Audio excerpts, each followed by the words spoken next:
the championship. We about to win, celebrate all night and then we do it again. Check it out, check it out. It's time to rock, it's time to rock. It's time to rock, and yo, the party don't stop. It's time to rock, it's time to rock. It's time to rock, and yo, we take it to the top. It's time to rock, it's time to rock. It's time to rock, we go hard in the block. It's time to rock, it's time to rock. It's time to rock, we go hard. We go hard, yeah, yeah. Oh my God, we go hard. Oh my God, we go hard, yeah, yeah, we go hard, yeah, yeah, we go hard, yeah, yeah, we go hard, we go hard, we go hard. Check it out now. It's time to rock. Rockin', yo, the party don't stop. It's time to rock. It's time to rock. Check it out, check it out. It's time to rock. Rockin', yo, the party don't stop. It's time to rock. It's time to rock. It's time to rock. We go hard. We go hard. Yeah, yeah. Oh my God, we go hard. Oh my God, we go hard. Yeah, yeah, we go hard. Yeah, yeah, we go hard. Yeah, yeah, we go hard. We go hard. We go hard. Check it out now.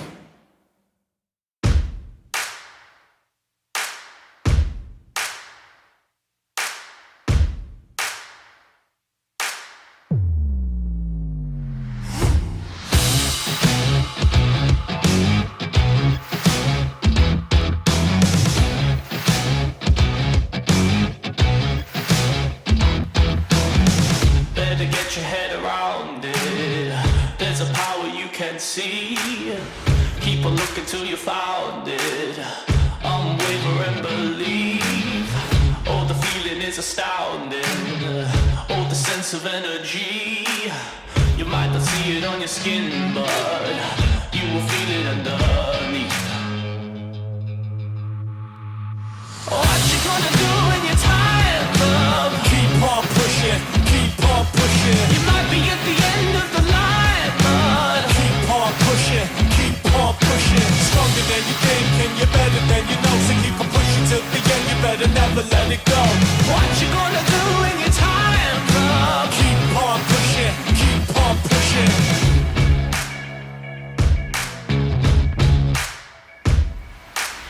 Such a beautiful sound, it's like lightning over me. It's a force so profound, it's hiding underneath. Can you feel the fire in the back of your eyes? On the surface there's a storm, but you can calm in your mind. You're the greatest and the strongest, you're the fastest alive. This is survival of the fittest and you're taking the prize. What you gonna do when you're tired, love? Keep on pushing, keep on pushing. You might be at the end of the line, but keep on pushing, keep on pushing. Stronger than you think and you're better than you know. So keep on pushing till the end, you better never let it go. What you gonna do when you're tired, love? Keep on pushing, keep on pushing. Yeah, you're stronger than you think. Feel it under your skin. Unleash the power. You're stronger than you think and you're better than you know. So keep on pushing till the end, you better never let it go. You're stronger than you think and you're better than you know. So keep on pushing till the end, you better never let it go. What you gonna do when you're tired, love? Keep on pushing, keep on pushing. You might be at the end of the line, but keep on pushing, keep on pushing. Stronger than you think and you're better than you know. So keep on pushing till the end, you better never let it go. What you gonna do when you're tired, love? Keep on pushing, keep on pushing.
nothing, it better be weird. Down for the count, but I bounce back with a vengeance. I'm bad, no filler. Break records like Thriller, top biller. They call me the Thriller from Manila. I'm boss, ain't something you wanna cross. I'm getting lost in my fate now, a superhero cause. You can set me on fire, you can't hurt me, I'm on. I'll be back in my stride, that's how we design.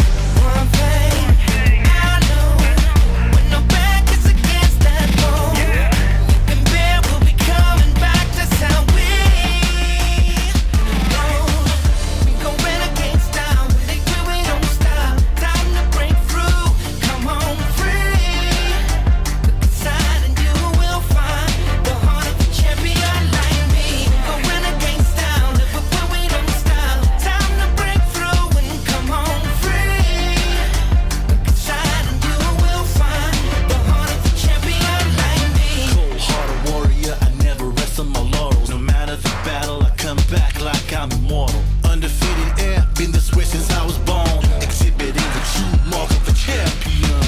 One thing I know, when no back is against that wall, you can bear, we'll be coming back, that's how we roll. Go renegade style, live with where we don't stop. Time to break through, come on free. Look inside and you will find the heart of a champion like me.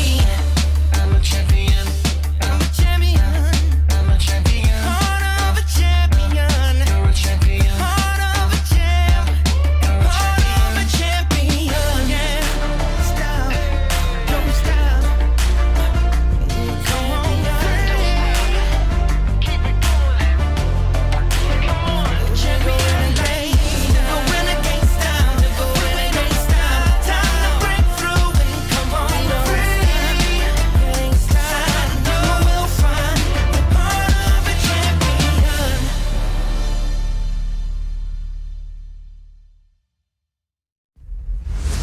I am the king, and this is my jungle, and this is my jungle. I'm ready for madness, make way for greatness. You better make way for greatness. You better catch on, disposable income. Make way for the king, make way for the king. This is the red zone, I bang on my chest like a bass drum. This is the life that we live in. This is the life that we live in. This is the next big thing. History in the making. The crown is not for the taking. Make way for the king. This is the life that we live in. Make way for the king. This is the life that we live in. Make way for the king. I am a legend, and this is my jungle.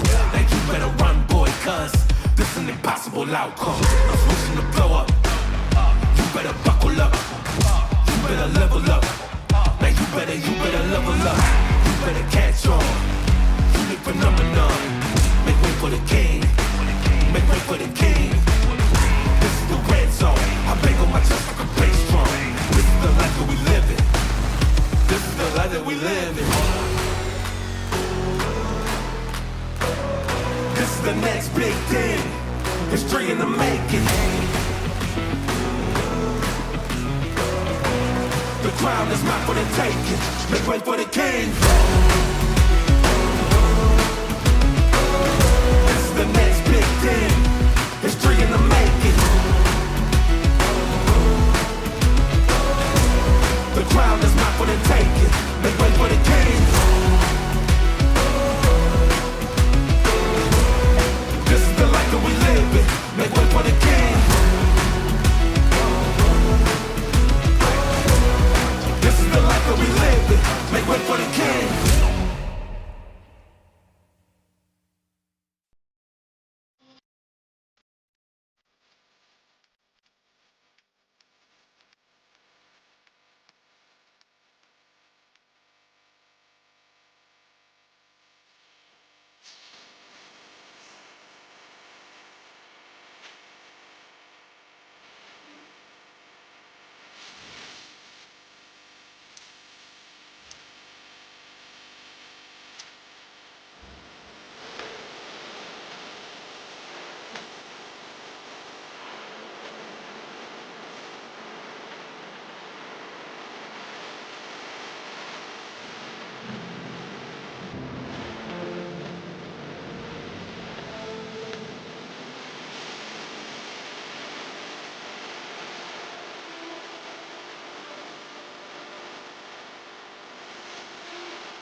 secrets you keep, so run. It's coming out of the deep, so run.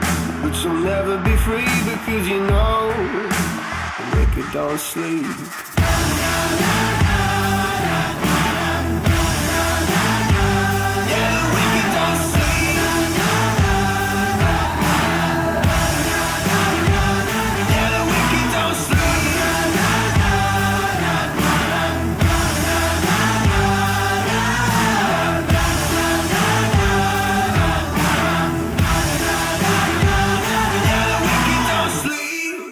Like a demon soul, evil little scare of the dark. Put a chill on your skin and strike fear in your heart. I'm not the kind of man to quiver and shake, but when it comes to this, you make no mistake. You better run from the secrets you keep, so run. It's coming out of the deep, so run. But you'll never be free because you know the wicked don't sleep.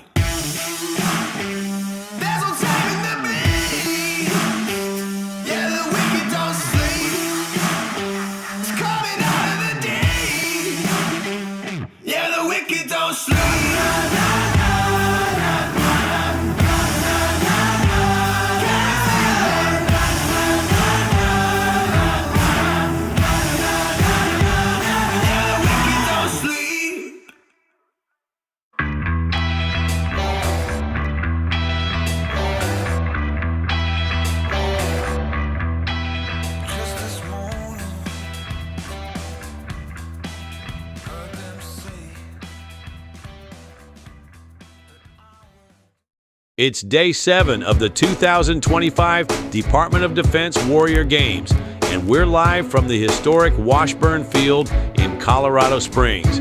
Today's sport is archery, a test of focus, precision, and nerves of steel. Athletes will compete in 2 qualification rounds where every arrow matters, as scores from today will determine tomorrow's head-to-head matchups. It's quiet, it's focused, it's fierce. This is archery at the Warrior Games, and it all starts now. I was born for this moment, I want the glory. There's nothing that can stop me now, I know it's for me. I was born for this moment, I want the glory. There's nothing that can stop me now, I know it's for me. I was born for this instant, I want the glory. Yes, I want the glory. Yes, I want the glory.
Good morning, everybody, and welcome to Washburn Field on the campus of Colorado College in Colorado Springs. It's time for archery here on a Thursday at the 2025 Warrior Games just beneath Pikes Peak. Hi, everybody, with Jonathan Otkin. We don't call him that. We call him DC. I'm Connor McGahee. Thank you for joining us today. And, DC, this is our second shooting event, I guess, of the week, Precision Air on Sunday and Monday. And now it's time to head outdoors where this event isn't always. And pull the strings on the bow. It's time for archery. If you will, yeah, it's a beautiful morning here in Colorado Springs, here in the shadows of Pikes Peak, just to our west. And yeah, glorious day, the sunshine coming up to greet us. And the vibes are high out here, and we are getting ready to watch accuracy at its finest. Some of you have watched or participated in archery before, some have not. So here are some basics for you. A 10-ring target, a 10 is the bullseye, and they move lower point values as you go outside. We'll show you that as we go along. Each round of shooting is called an end, 3 arrows per, 10 ends total. Either compound or recurve bows. We'll get into the details of both of those. Up to 10 points depending on accuracy and its scoring from beginning to end. And the total score from the qualification rounds will determine their placement for elimination matches. We're looking for the top 8 in each category to move on to the finals tomorrow. This is the format in printed form. Tina will explain it to you just a little bit more, but we talked about 10 ends in each of the 2 rounds, combined scores. Top 8 looking to make it to the finals tomorrow. And in elimination rounds, that'll be tomorrow, head-to-head matches, including quarters, semis, and medal rounds. And the team competitions will be tomorrow. Today, it's pure chaos in the first couple hours here as we have both the standing and sitting, compound, and recurve competitions outdoors at Washburn Field. Beautiful Colorado College in Colorado Springs. There's a look at Pikes Peak, the inspiration for the Purple Mountains Majesty. There's the target. That's what we're all talking about today. Where that little cross is, that's the 10. Right in the middle, you're looking for 10s and 9s. But on a scale of 1 to 10, here's a 10. And Tina Dixon, who joins us today. Good morning, Tina. Yeah, good morning to you. Yeah, what a beautiful morning out here. It is the first day of 2 for archery, and again, it's all about qualifying for those finals tomorrow. So a quick run through of the schedule, what we are going to do this morning. You can see the athletes getting ready. They're going to line up behind me.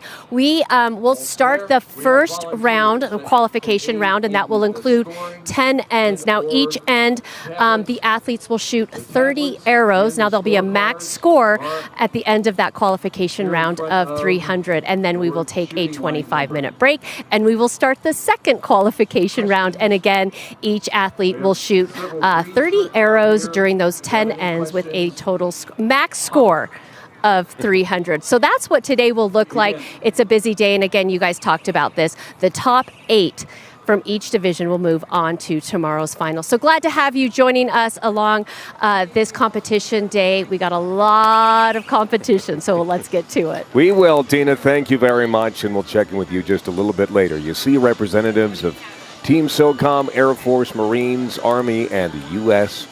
Navy, as it's been all week here at the Warrior Games.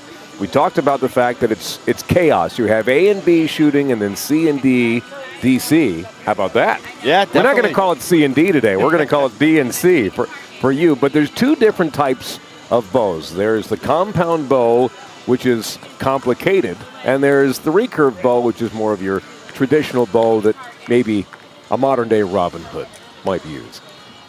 That is correct, yeah. So we will be seeing, again, 2 different types of bows, and we'll break those down more for you as the morning progresses here. So we see representatives of Team SOCOM getting ready out here, and here you go. Archery bow types, the recurve bow, traditional style, used in Olympics. Curved limbs store energy, requires more physical strength and technique, often favored by purists, versus the compound bow, which is modern design with pulleys and cables. Mechanical advantage, reduces effort, increased precision and power, and common in competition and hunting. So if you see the pulleys and the cables on a bow, that's a compound bow. It is easier to shoot. And those bows put forth an arrow about 300 feet per second out of the compound. It's only about 100 feet per second on the recurve arrows.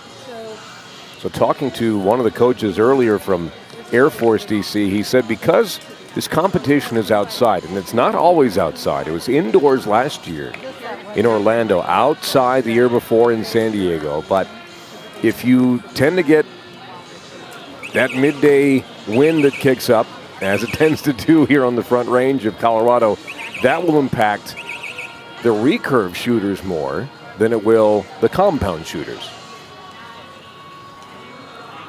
Yeah, and let's hope that weather won't be too much of a factor for our athletes to deal with out here today. Pretty nice weather forecast here for Colorado Springs today. We're looking at a high of around 82, 20% chance of showers and thunderstorms this morning. Light and variable wind becoming southeast, 5 to 10 miles per hour in the afternoon. So wind doesn't seem to be too much of a factor out here for the first part of the day. Chance of precipitation is going to be 80%, but that's later today. Definitely been getting some rain out here, which of course good for fire danger. Got drenched last night. Here in Colorado, we are accepting of the rain, very much so. Keeps our state nice and green and healthy in the summertime, and again, keeps that fire danger down. Find your terms acceptable.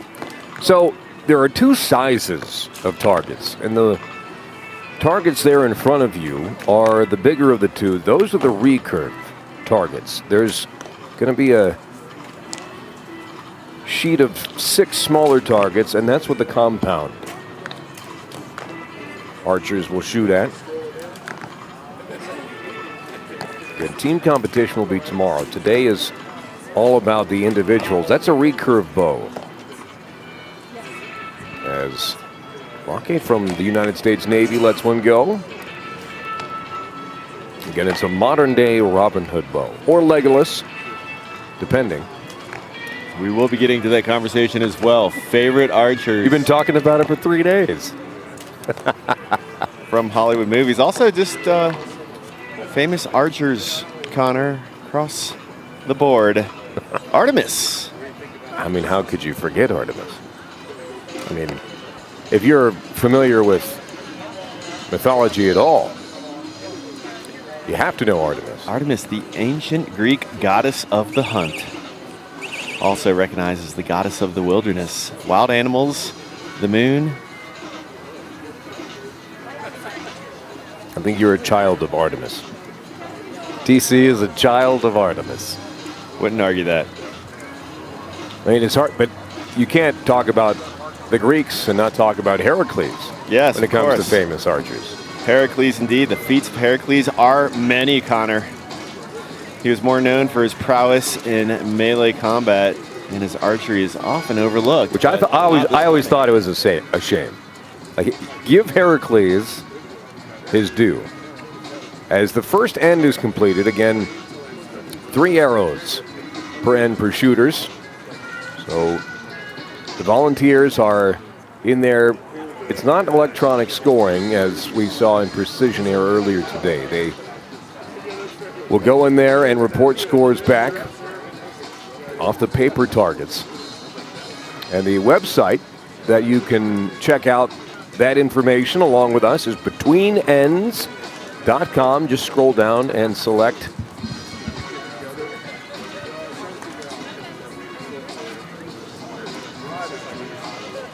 VOD Warrior Games.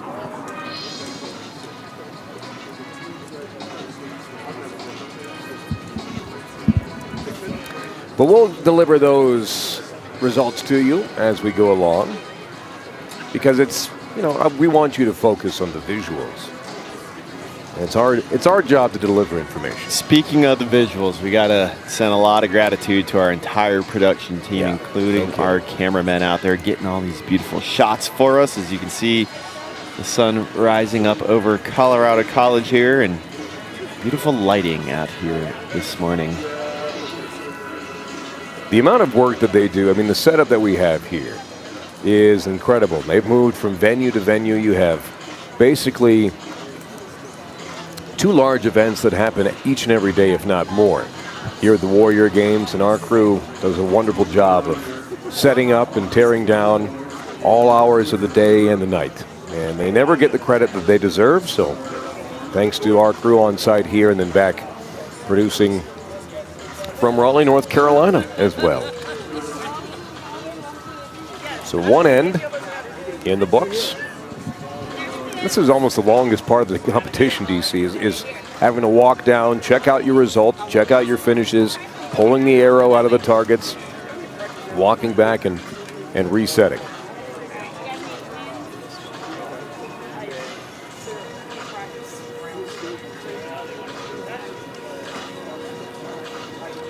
Looking at results for the Warrior Games so far. Field happening just a couple days ago. And we had Kayla Saska, who took home medals in precision air earlier this week. She got a gold medal in the shot put. Did Kayla. Seen a couple and frankly a lot of repeat shooters here at Archery. We saw precision air earlier in the week. Yeah, a lot of athletes participating in multiple disciplines, and love to see it.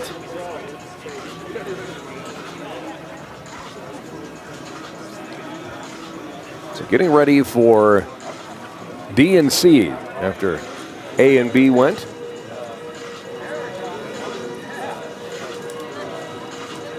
I'm talking about multiple events per day. We have archery here this morning, and then medal ceremonies later today. Excuse me. So this is really all we have as far as events today, and then later sitting volleyball, pool play, and semifinals. That will be this afternoon into tonight, and then tomorrow, day 2. Saturday wraps up with swimming, sitting volleyball, the finals, and the medal ceremonies. That will be the end of the Warrior Games DC on Saturday. I beg your pardon, there's actually no sitting volleyball tonight. That's tomorrow, because I don't know what day it is. I kept thinking it was Friday today.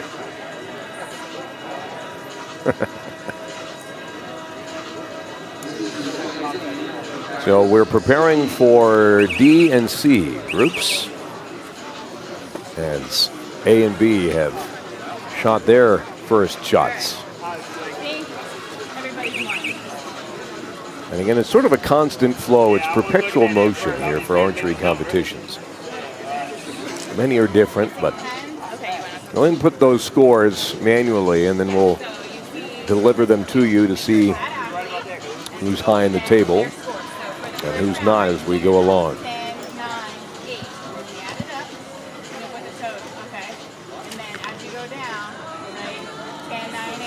And these will start to count here in a little bit, as we're trying to dial things in, and when the scores count for real.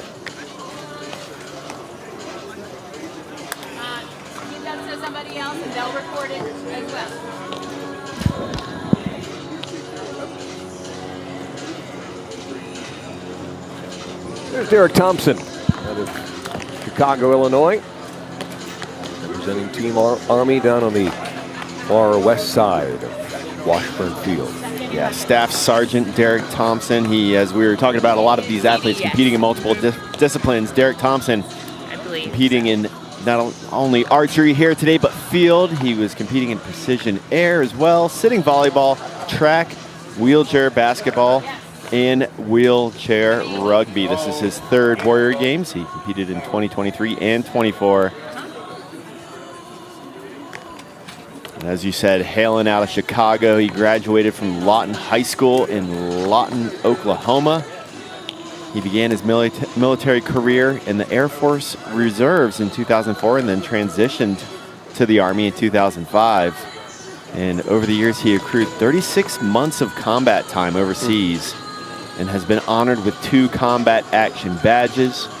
During his tour in Korea, he was diagnosed with diabetes in 2022 after not feeling well for a few months. He went into the ER and was sent back out because he did not show any signs of being ill.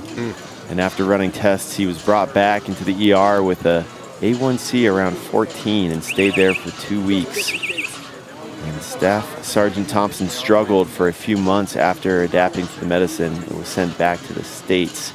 Staff Sergeant Thompson's continuation of active duty waiver was approved in 2023, right before he went into his first Warrior Games. He started a job working for Brooke Army Medical Center as a project manager, and he will retire, Connor, with 20 years active duty time in July of 2025. So right here on the cusp of his retirement. He is married and has 4 children.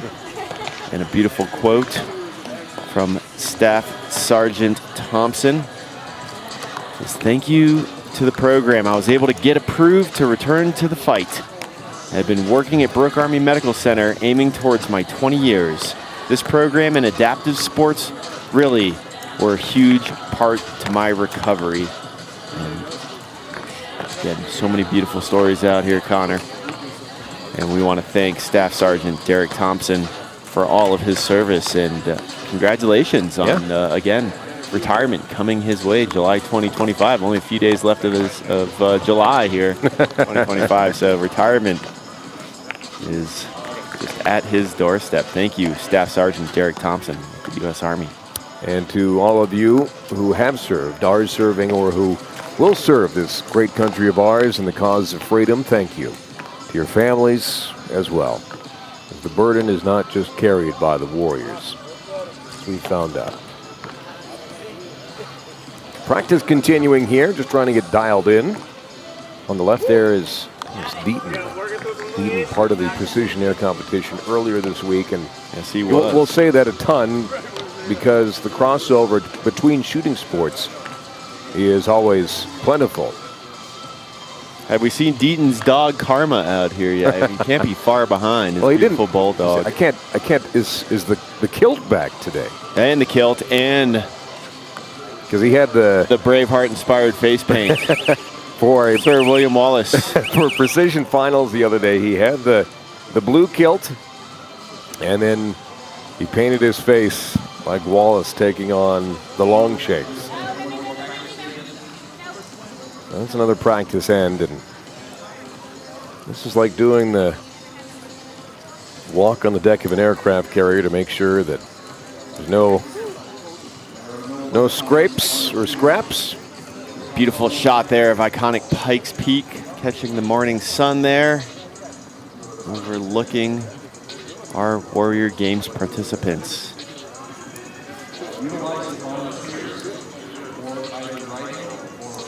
Love the view we get of Pikes Peak, Connor. I mean, we take it for granted. Hail out of, well, I'm talking about from Breckenridge, your hometown, my town of residence for the past quarter of a century. Yeah, you're practically a native. Practically a native. More time there than anywhere else in my life now. But from the ski area there, I mean, it's about, what, 70 miles maybe as a crow flies between here and Breck? Yeah. But from the ski area, when you get up into the high alpine, you get a beautiful view to the southeast of Pikes Peak, standing alone there.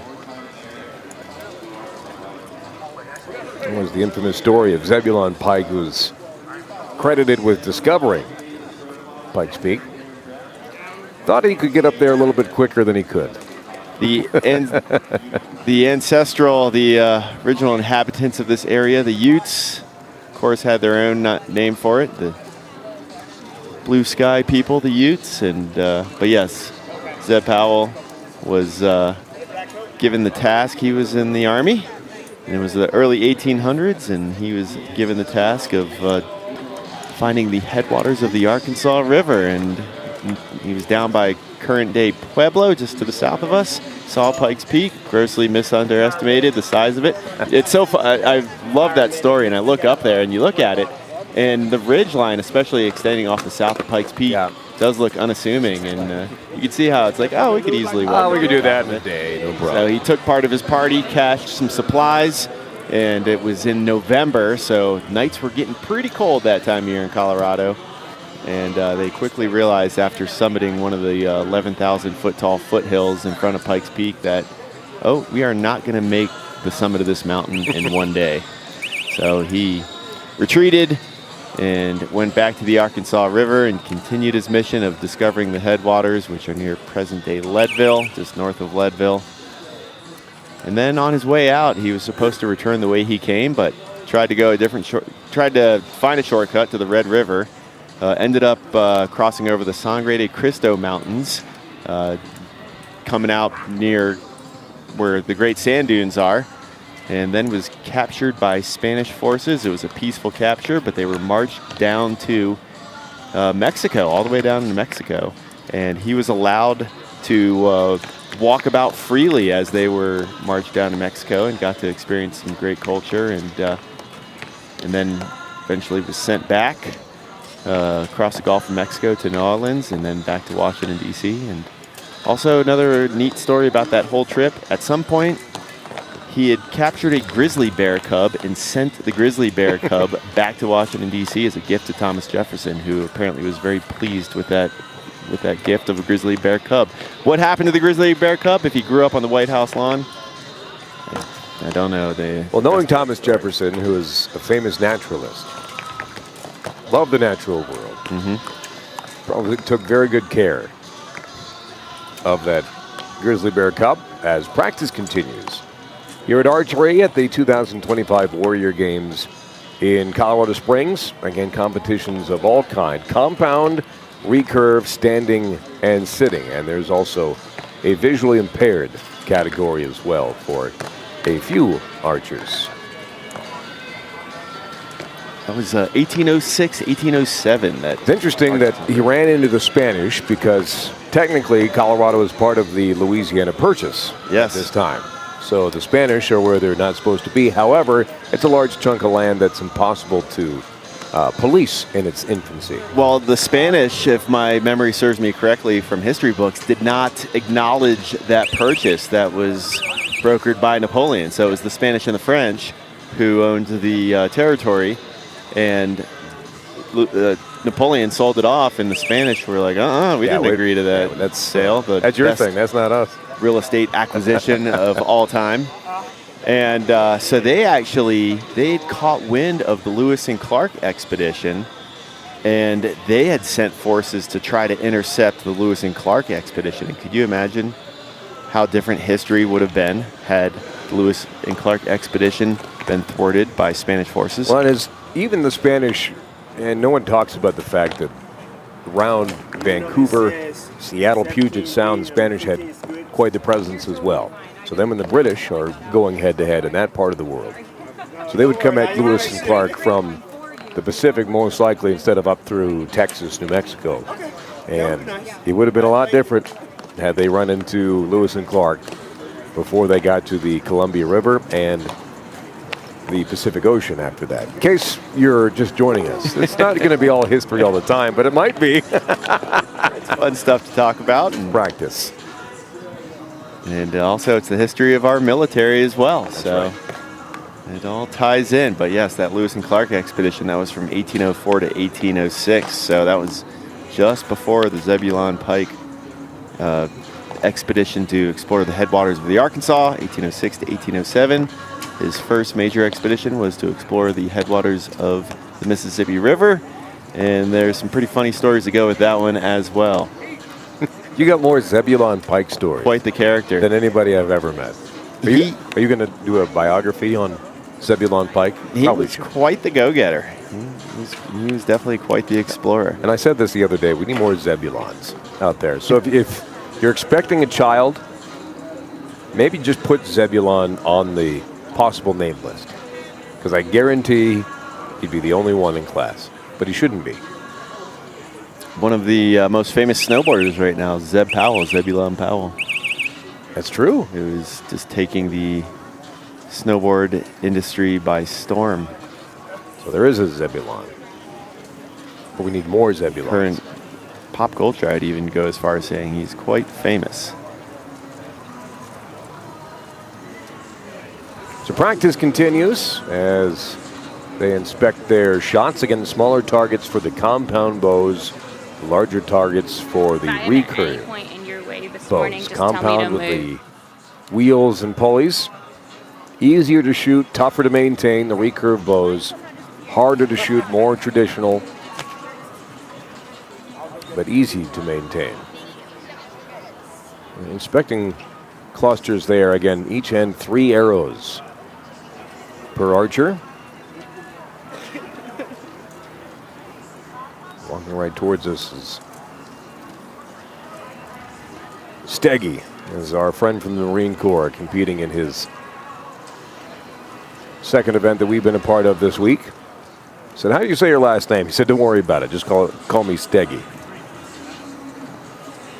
Stratus Steggy is his full last name. He said, just go Steggy.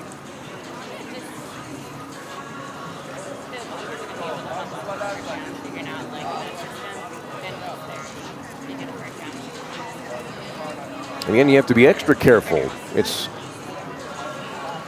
like earlier in the week with precision air, you have to make sure the range is clear before any more arrows are put down range into the targets.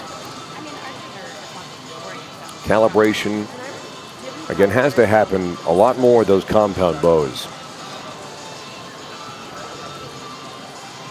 as it does with the recurves. As you were speaking about Corporal Martin Satrastegi with the Marine Corps, he is competing, is another one of our athletes competing in multiple disciplines.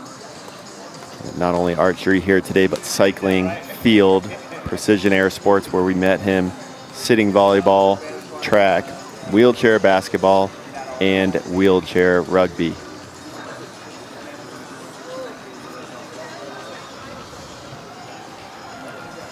Our range marshal about to give an announcement.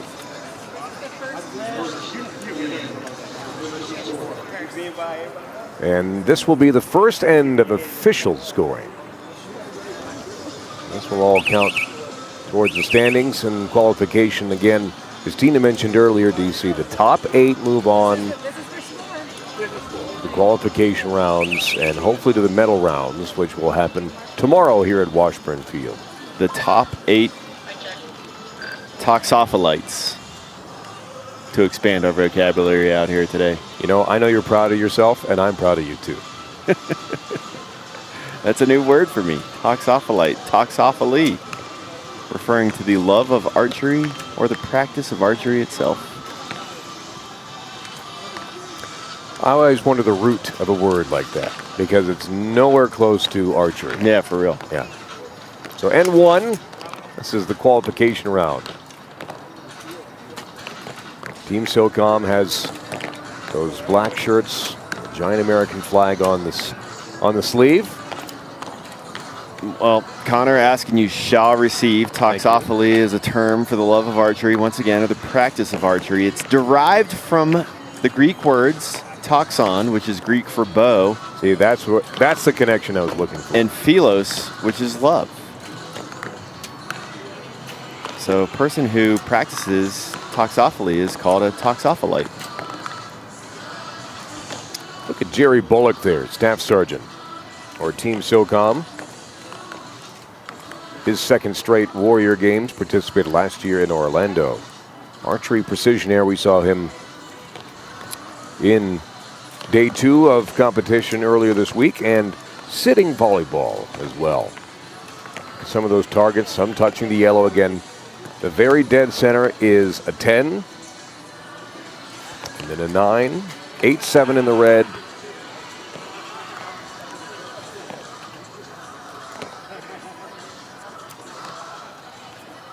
Sitting volleyball, which will be the final competition this Saturday, the 26th, over at Reed Gym. Swimming will take place that morning on the final day of the Department of Defense Warrior Games 2025 edition. And sitting volleyball, once again, from 1300 hours to 1630. One score has been inputted for the open compound women, and that's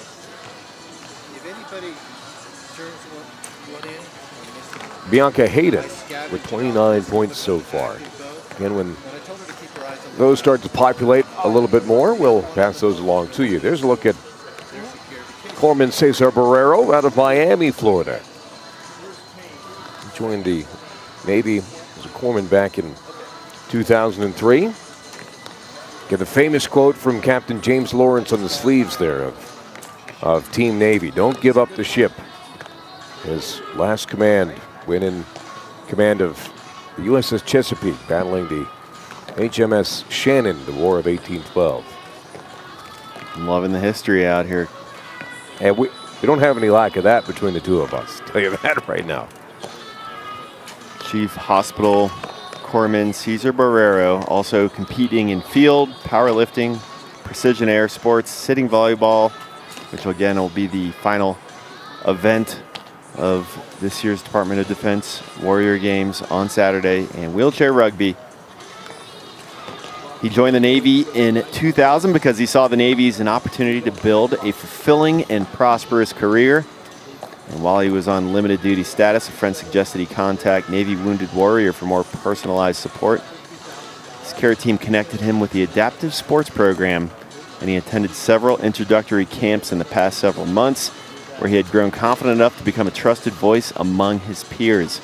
He's especially fond of sitting volleyball, again, the final discipline out here for the 2025 Department of Defense Warrior Games. And he said, Navy Adaptive Sports has given him the confidence to try and do things he used to enjoy before. This program has given him the support to try again. Away from adaptive sports, he also enjoys listening to music and woodworking in his garage. And we thank you for your service, Chief Hospital Corpsman Cesar Barrero. And retired specialist Jay Lane there as well. So end one is in the books. Again, 10 ends, 3 arrows each. You get a max score 300 points. You're all 10s. Look at scoring coming in here momentarily, but inspection going on the targets. Again, looking at one of the compound targets right in front of us, there's a great cluster. All 3 arrows inside the yellows, so 10s and 9s. Look there, right in the middle behind Mike Haley, speaking there very demonstrably. Mike Haley, gold medal earlier this week at Precision Air, and a silver medal as part of Team SOCOM in wheelchair basketball back-to-back days. Shooting compound bow today is Mike Haley.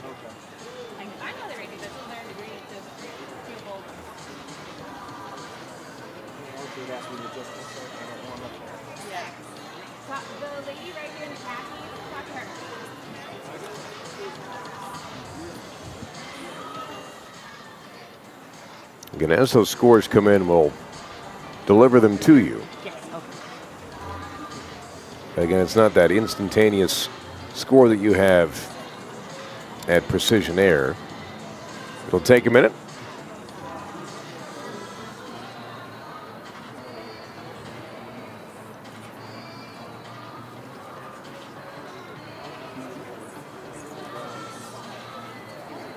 It is. These are. Little.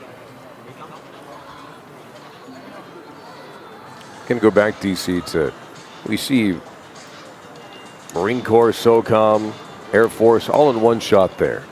And the friendly competition is always there in between branches, but we've seen more camaraderie between branches than anything this week at the Warrior Games. Yeah, it's been great. Excuse me.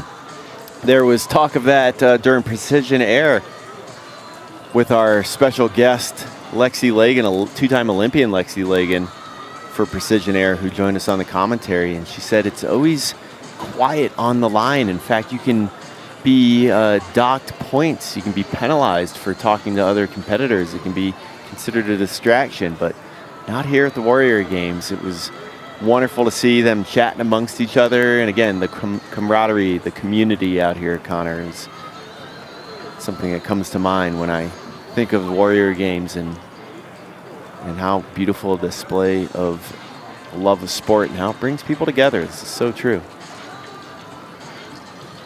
So inspections continue with end one on how the targets went. Again, 10 total ends. See those flags up there? They like little mini wind socks to help the archers tell Absolutely. where the wind is blowing and how hard.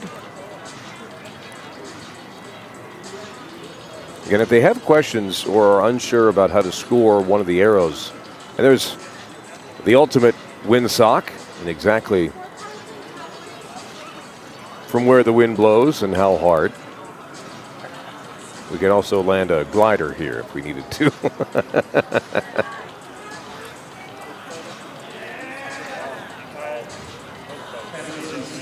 Good follow-up work by our crew there. Have you opened up the discussion or the option for viewers to chime in to you on X? And well, we can do that. Let us know, with a fun conversation we've been having the last couple days.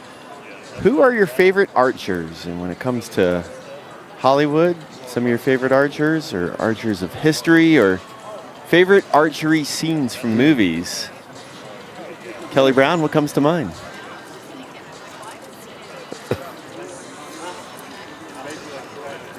Yeah. Robin Hood. We have a classic. lot of Robin Hood, a lot of Legolas from Lord of the Rings. You have. Which, of course, when you mention Robin Hood, well, that spurs the question, which Robin Hood movie? Are we talking Kevin Costner? Are we talking Russell Crowe? Are you talking the animated Fox? Yes, the Disney Robin Hood, arguably the Classic. best out of all of them. A lot of characters, so. Wait, hey, let us know. Connor, how can they let us know? If you're on X, at Connor McGahee, just one N, you can holler at us and we'll get you involved.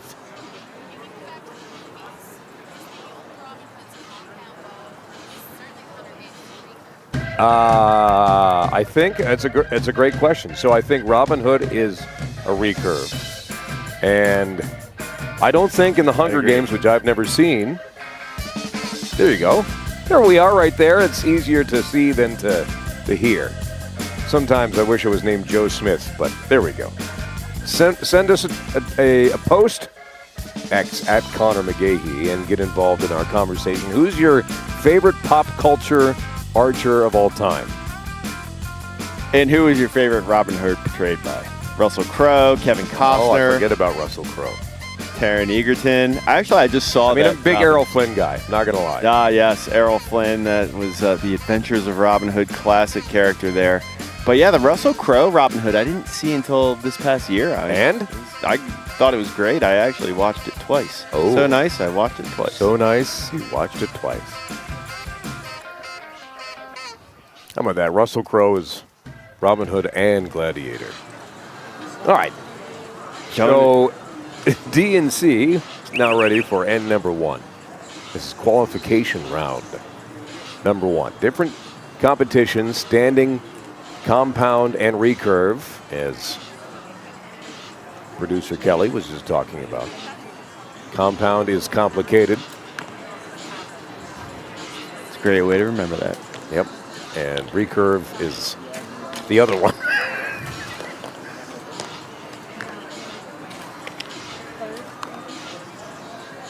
So some scores starting to come in here. So we did have one archer, DC, with 3 10s. And oh, wow. I believe that's Tyler Pollard in that first end. Mike Haley, we were looking at him at 29. Speaking of hoods, Sergeant First Class Calvin Hood with a 29 after end number 1. Joanne Tuhako out of Hawaii, we talked to her at Precision Air. She scores at 29 in her first end. There's DeMarcus Garrett out of Dallas, Texas. 2019 Warrior Games participant. And maybe Bronze Star recipient will be in San Antonio next year for the Warrior Games.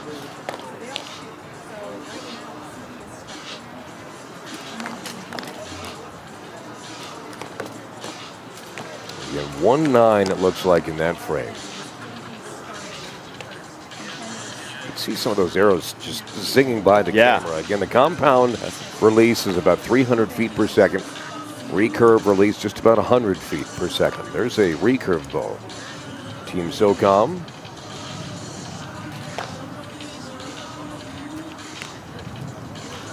The release is just so smooth.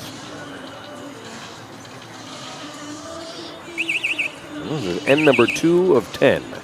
And you hear the sound effect. That means that it's time for D to step up after C has completed their 3 shots. Sorry, PC. Not everyone can get it right.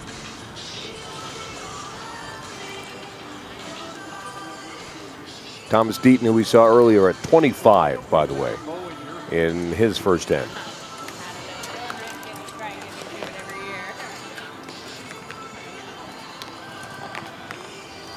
The only 30 I've seen so far, Tyler Pollard.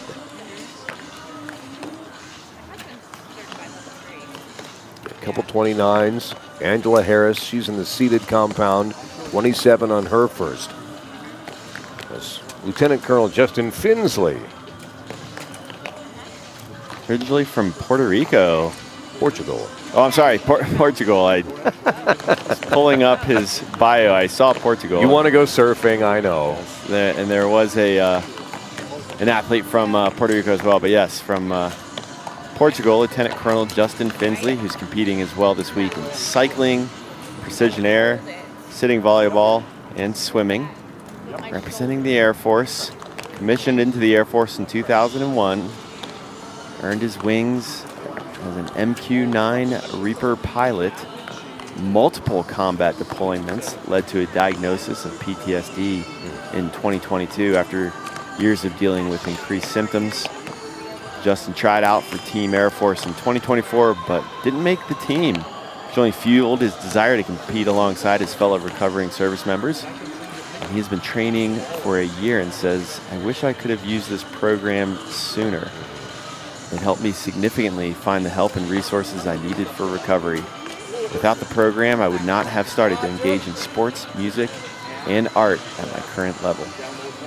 Talked to so many veterans who have been diagnosed with PTSD, and they actually say that activities like archery,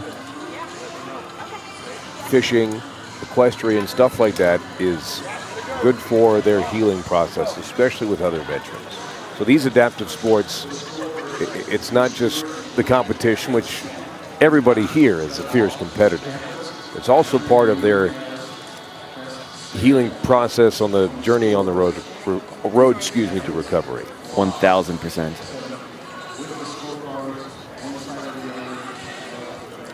So those are completed as it's like everyone's checking out a piece of art up there, like an art gallery, interpreting, critiquing the artist, breaking it down. What was he trying to say here? So scoring is in progress on end number 2 of 10 ends. Say that 10 times fast. Score number 2 of 10 ends? 10 ends. 10 ends. You have to enunciate. 10 ends. Unique New York. Have you gotten any feedback on people's favorite archers that come to mind? You haven't chiming in yet, Connor? Not a ton yet. You have Sean Nelson, who's watching along today. We talked about Heracles. There's a scene in the Disney film Hercules where he's an archer, so I guess technically that counts. Absolutely. Yeah. Let us know your favorite famous archer. I think my number 1 in power rankings is Legolas. Legolas definitely comes to mind. That was one of the first ones that came to my mind as well. Of course, Lord of the Rings, if you have not seen those movies. Where have you been? Check them out. And if you have 2 or 3 weeks of spare time, watch the extended director's cuts. It actually is worth the time. But not as worth the time as Tina Dixon, who's standing by with somebody involved today. Good morning again, Tina. Yes, good morning. I am with the coach from Air Force. He's been with them since 2013. Just give us the perspective both from the athlete and the coach. Just 2 ends down. What's the perspective from everyone? So at the beginning, especially for a lot of these archers, they've never done this before. So it's just a matter of settling the nerves in and making sure everything is good. And they just kind of get in a rhythm.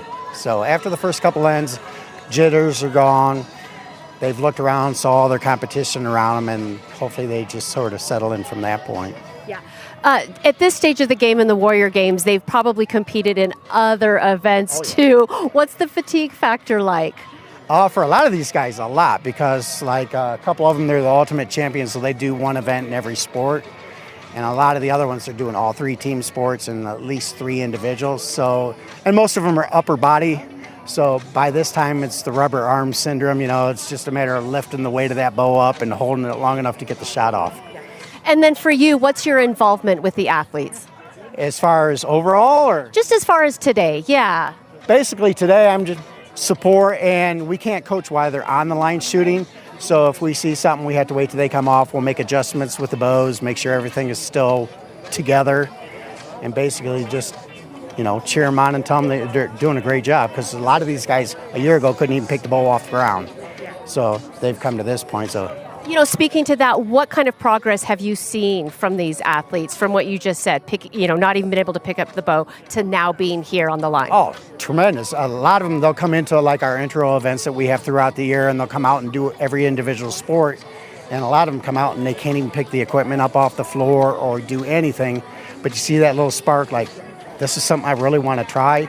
And then they go home, and 2 or 3 months later, they'll come back and they're like, I tried the whole time we were gone with the stretch band or whatever. And then they come back and they're picking the bow up and they're shooting. Or they've shot one type of bow and then we change it up on them and put them into a different bow and say, surprise, guess what? Now you're going to try this. So they're all about anything they want, that we want them to do. They're good. I know my first introduction to archery, I was like, I think I want to try this. Yeah, it's something that I think settles you down and calms you down. It's good for the mind, and it's good for the athletes that have like the PTSD and the TBIs and stuff like that, because it's more of a mental sport. Once the physical's done, it's all mental and staying focused on the target and your shot process. And they always say it's one of their favorite sports as far as calming them down, because they do have to stay focused on what they're doing and not all the surroundings. All the stimulation. Hey, we appreciate your time. I think we're going to get underway with that third end. So, Connor, I'm going to send it back to you. Thank you, Tina. Great job. And that's the kind of insight that I love to hear, especially with events that not everyone sees all the time. But it has the same effect and the intended effect, I think, that a lot of these events at the Warrior Games do.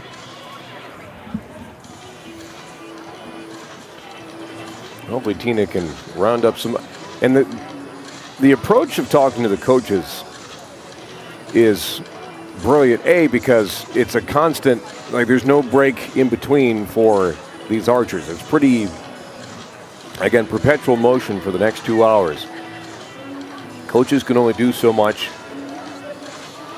give so much instruction in between, but their perspective, I think, DC is invaluable.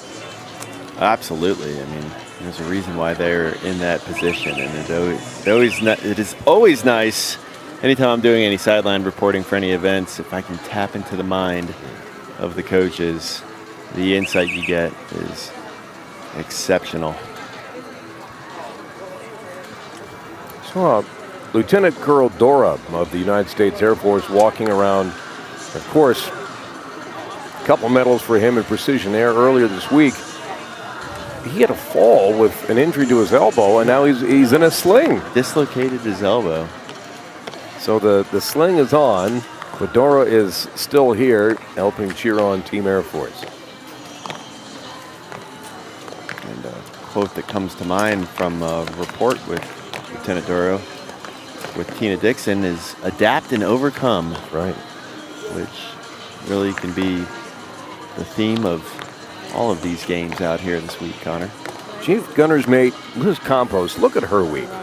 Gold medal in powerlifting, silver in field, and then 2 bronzes in indoor rowing for the team relay and the 1 minute. So that'll be a heavy bag for her on the way home. Yeah, definitely. Gonna need to check that one for sure. Chief Gunner's mate Liz Campos. Just over 50 pounds. She hails out of Milwaukee, Wisconsin. Milwaukee. Which is Algonquin for the good land. Thank you, Alice Cooper. You don't understand the reference? The movie Wayne's World. But she competed as well in 2023 and 2024. So this is Chief Gunner's mate Liz Campos's 3rd Warrior Games appearance, representing SOCOM. We'll get the scores up in a moment, but we do have a couple archers, the 410s. We showed Staff Sergeant Pollard earlier. He's one of those. And then John Michael Britton also has 410s through a couple. And we're in the middle of end number 3, qualification round 1, day 1 of archery here at Washburn Field, Colorado College in Colorado Springs, Colorado. in the Department of Redundancy Department. A lot of Colorados in there.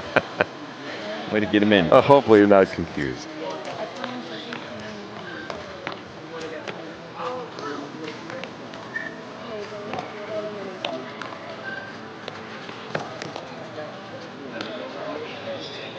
There's Jessica Garcia.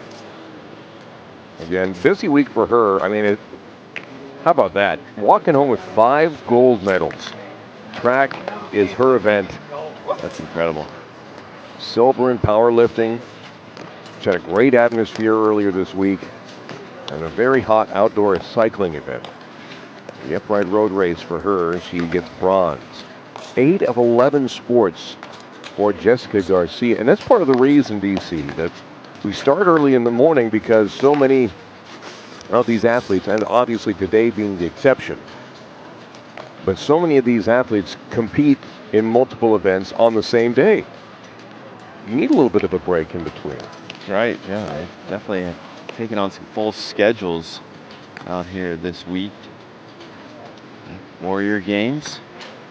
Speaking of Technical Sergeant Jessica Garcia, who is having an amazing week. She hails out of Minneapolis, Minnesota. She joined the Air Force in 2008 as a security forces defender and currently serves as a paralegal at Joint Base Andrews over in Maryland. Jessica is seen as a stellar troop performing well beyond her peers. She was even recognized as the first female in the security forces to earn the top physically fit award, Connor. That's incredible. The top physically fit award. That would not be me. At an advanced combat skills competition. Her tenacity led her to being the first member of her family to graduate high school and get accepted into college for a soccer scholarship. And she said, I feel that I led by example in demonstrating to my siblings and family that there is no limit to what they can do. There you go. Hashtag limitless. Jessica does not let her illness define her and says, they remind me that if I am capable of giving more, then I should give it my all and not cheat myself out of my purpose and gift in life. So scoring in progress for end number 3. 3 of 10. Again, we have groups A and B that shoot at the same time, and then D and C.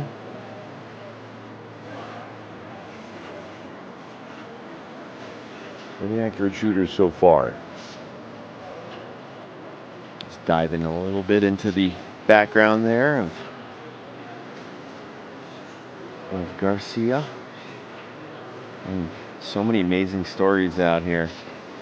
Stories of inspiration, and perseverance, and Technical Sergeant Jessica Garcia.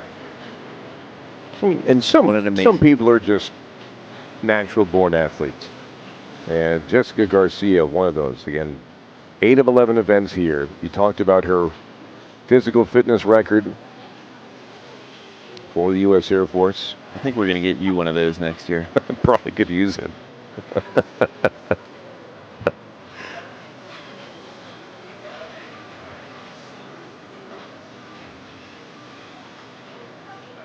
And almost at the end of the 2025 Warrior Games. It'll wrap up on Saturday. But this is day 1 of 2 for archery.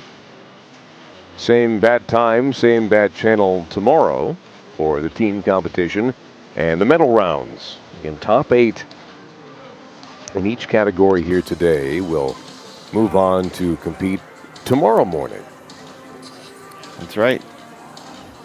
The top 8 toxophilites.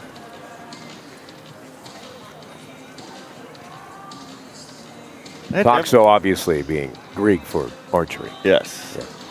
And philo, Greek for love. Now you know, and knowing is half the battle. G.I. Joe. Thank you. One of my favorite cartoons growing up. As it should be. And I had quite the collection, which I found out the other day. One of my older brothers who was holding on to it got rid of a lot of it. What? I was really bummed. He kept the Transformers. You can't take on the weight of being the caretaker of the G.I. Joes and then just all of a sudden get rid of them. Yeah, we had words. You should. stern words, I hope. More than stern words. As scoring continues here in end number 3, we are just to the south of those north targets. DC, Connor with you. Thanks for joining us. Here in Colorado Springs, 2025 Warrior Games, day 1 of archery, and number 3 of 10. You have your sunglasses on. You look very cool. Like, arguably cooler than... I'm sitting in the sun. I'm getting cooked over here. You are... Okay? Oh, yeah, I'm good. It's nice. Sunscreen on the right arm there, a little trucker tan. Getting that vitamin D. Very important. Well, it's interesting because this event isn't always outside. We sort of alternated outdoors and indoors in the past 3 years. Outdoors in San Diego, indoors in Orlando last year, outdoors here today. And again, the weather has not played a factor at all. It's been a lovely morning here, almost no wind to take those arrows off course just yet. Starting to get a little bit of cloud cover moving in as well. So, again, forecasted rain this afternoon. There was a good dousing last night. And as you look around the area, it is nice and green. It's good and healthy when we get some rain here in Colorado in this arid climate. I'm not sure you could have any better of a backdrop. I know, look at that. It's, again, Pikes Peak right there, towering it over, keeping an eye on the Warrior Games here in Colorado Springs. Honestly, we mentioned it off the top. Pikes Peak, the inspiration for America the Beautiful, written by Catherine Lee Bates. Music was actually composed by a church organist, choir master Samuel Ward.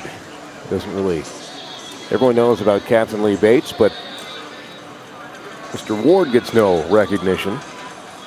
Bates wrote the words as a poem, and it was not originally titled America the Beautiful. It was titled Pikes Peak. Oh, wow, I did not know that. You just dropped some knowledge. How about that? Now you know, and knowing is half the battle. It was first published in the 4th of July, 1895 edition of the church periodical, the Congregationalist. Sorry, the Congregationalist. Yes, yes, not the Congressionalist. That would be a different pamphlet.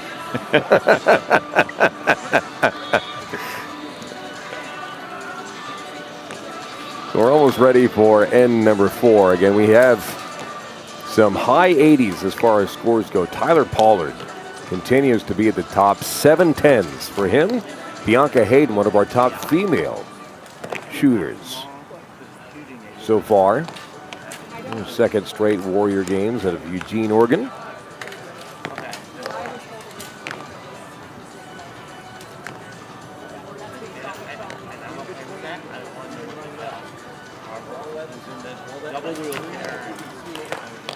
Captain Samantha Fry out there as well. See, just 4th place at Precision Air earlier this week. Looking Fry there in 4th place is always the worst when you're trying to at least make the podium. Didn't miss by much. As you're talking, so we get a look at 24-year-old Sergeant Bianca Hayden, who's been in the Army National Guard for almost 7 years. She spent time in Afghanistan, Germany, and Poland. While in Poland, she broke her shoulder, leading to 2 shoulder surgeries in nearly 2 years at the JBLM SRU. During her recovery, she worked in adaptive sports and was able to recover and return to duty. The JBLM was able to make Sergeant Hayden a one-armed rower and taught her how to row, which has now become one of her favorite activities. Along with the physical training, her time at the SRU inspired her to learn more about her injury and recovery. She became a certified personal trainer and develops adaptive workouts, Connor. That's wonderful of her. Competing in the Warrior Games in Invictus in 2024 was an honor to her and really showed that despite the setbacks, anything is achievable. And for inspirational words from Sergeant Hayden, she says, "During my recovery, I worked in adaptive sports and was able to recover and return to duty. Competing in the Warrior Games and Invictus in 2024 was an honor for myself and really showed that despite the setbacks, anything is achievable." And to Fry there. Again, in number 4 of qualification round number 1. This was for probably an hour and a half. It's perpetual motion with standing recurve and compound bows, sitting both. There she is, Dayton, Ohio. Okay, one of those athletes that gravitates towards the shooting sports. Takes a steady mind. I would not be good at that.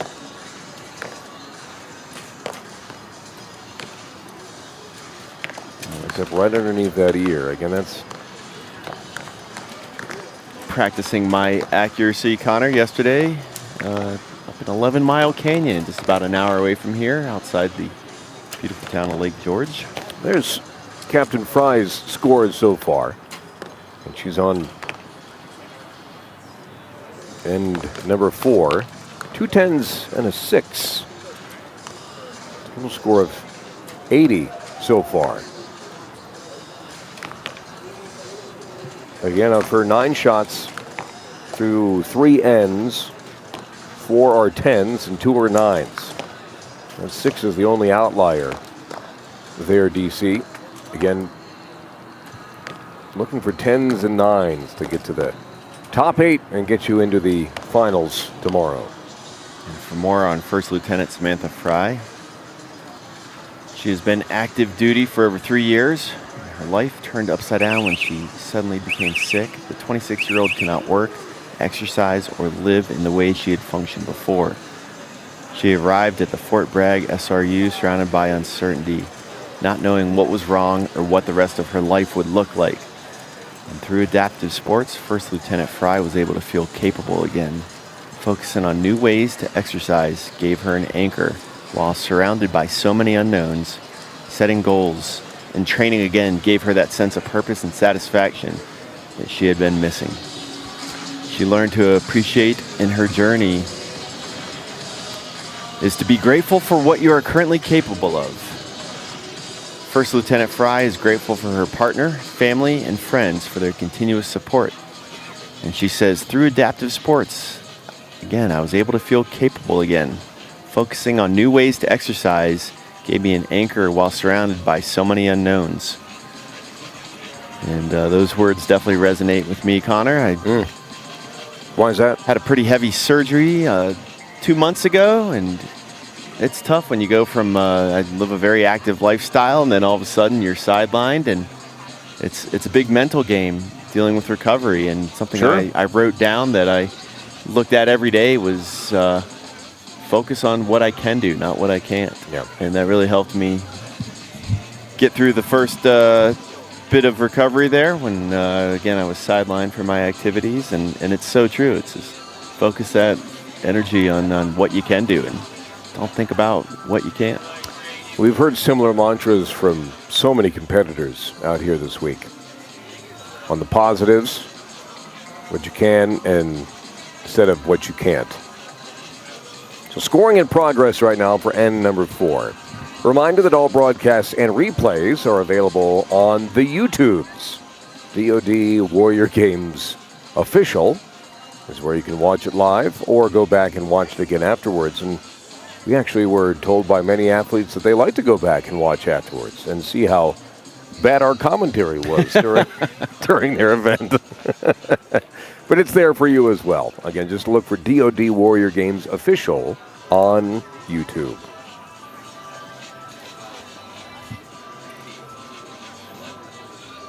So moving towards end number 5, halfway home once we're done with end 5.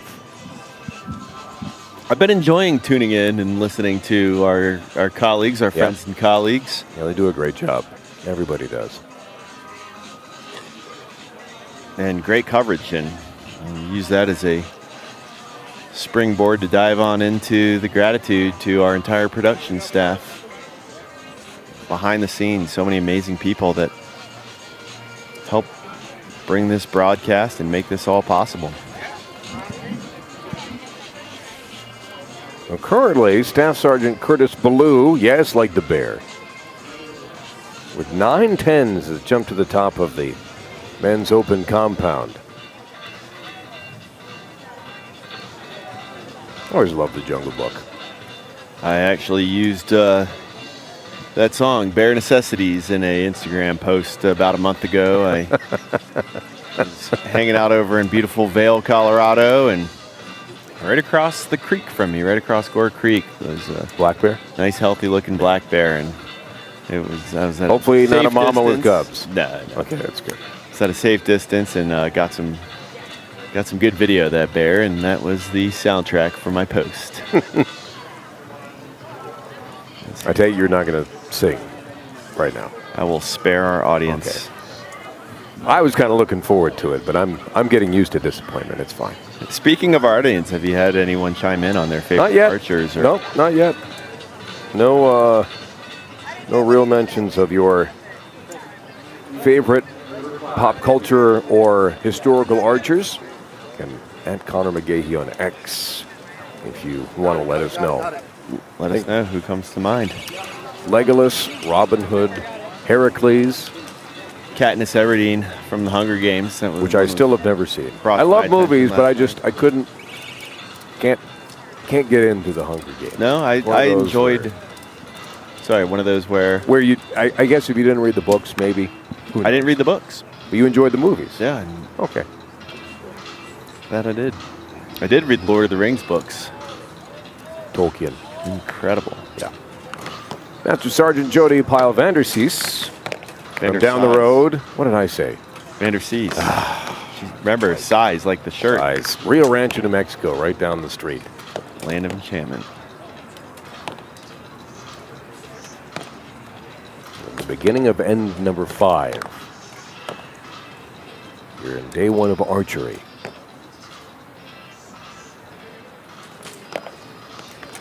We went around earlier in the week and talked to some athletes, and everybody approaches their events differently. Some more laid back and willing to talk. Jody was one of those. She gave us a couple minutes of her time, which was very nice. But over 30 years of active duty for her. Incredible, yeah. 32 years in the active component, Colorado Army National Guard and the Army Reserves, where she has spent a majority of her time in the service. The 50-year-old deployed to Iraq in 2003, Afghanistan in 2010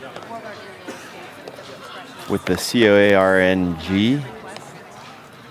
COARN, and her final deployment was a stateside mobilization to Fort Sam Houston in San Antonio, Texas. Hey, we got to reference the Alamo the other day when we were speaking of Davy Crockett of Tennessee, who met in. Well, I think if there's ever a ceremonious end and not an unceremonious end, that's a ceremonious end at the Alamo. Fort Sam Houston is where Master Sergeant Pyle Vandersees would find herself with both arms broken after suffering a fall from the back of a military truck. Jody was still recovering from contracting murina typhus, which sent her to spending 6 days in the ICU. She found herself not only going back to home to here at Colorado Springs, but also being assigned to the Fort Carson SRU to recover and heal from injuries. Adaptive sports helped her find a renewed sense of purpose, helping fellow soldiers find their purpose. And at the Fort Carson SRU, she continues to demonstrate why the SRUs are an important part of the Army. And just because a soldier is broken does not mean that they are disposable. SRU, obviously, the soldier recovery units. As we look at Kayla Saska of Hereford, Arizona. Medaled earlier this week in precision air, but one of the Invictus Games in 2023. Invictus Games inspired by the Warrior Games, as last decade Great Britain competed for the first time, and there Prince Harry created the Invictus Games. As wow, look at those golds. I was going to say, it's all gold for Saska. We saw her with the rifle both standing and prone, and then she took it outside. Golds on golds on golds.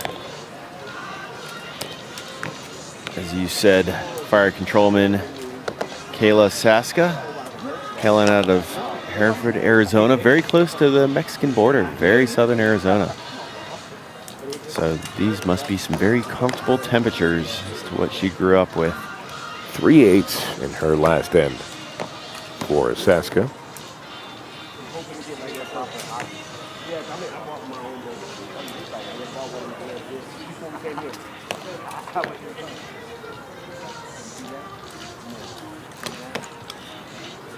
But in the women's open compound women, Saska right now at 6th place in that category.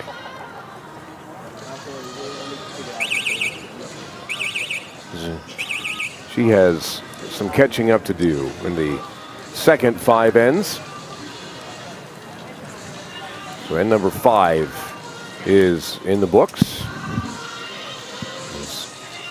Scoring will take place. We'll get some of those standings to you momentarily. SOCOM, Army, Navy, the Marines, and the United States Air Force. Well, the reason that the Warrior Games started in Colorado Springs, D.C. is because of the incredible and very heavy presence. 6 military bases in and around Colorado Springs. And of course, it's the home to NORAD, just inside Cheyenne Mountain, which is just outside to the left of your screen. Right there. If you had a chance to tour around the inside of Cheyenne Mountain? I've lived here my entire life, and I've never done it. Have you? I've not. I feel like we should do that. I would love the opportunity. A limited tour, most likely. The scoring in progress of end number 5. Again, halfway home in qualification round number 1. Jerry Bullock has leapfrogged back into first place with a total score of 143. It's a tie with second place, but he does have one more 10. So he gets ranked higher. That's one of the tiebreakers. So looking pretty solid to advance on through to tomorrow's finals. Again, it's inside that top 8. I think so. It's Bullock and Mike Haley again with a 143, but he has the 8 10s and Bullock has the 9 10s. Wow. Michael Britton also the most in the men's open with 9. But it's First Lieutenant Houston Thomas in the seated compound. He's got 10 10s. Oh, wow. Total score of 145. That leads everybody so far through individual competition. Shooting perfect out here.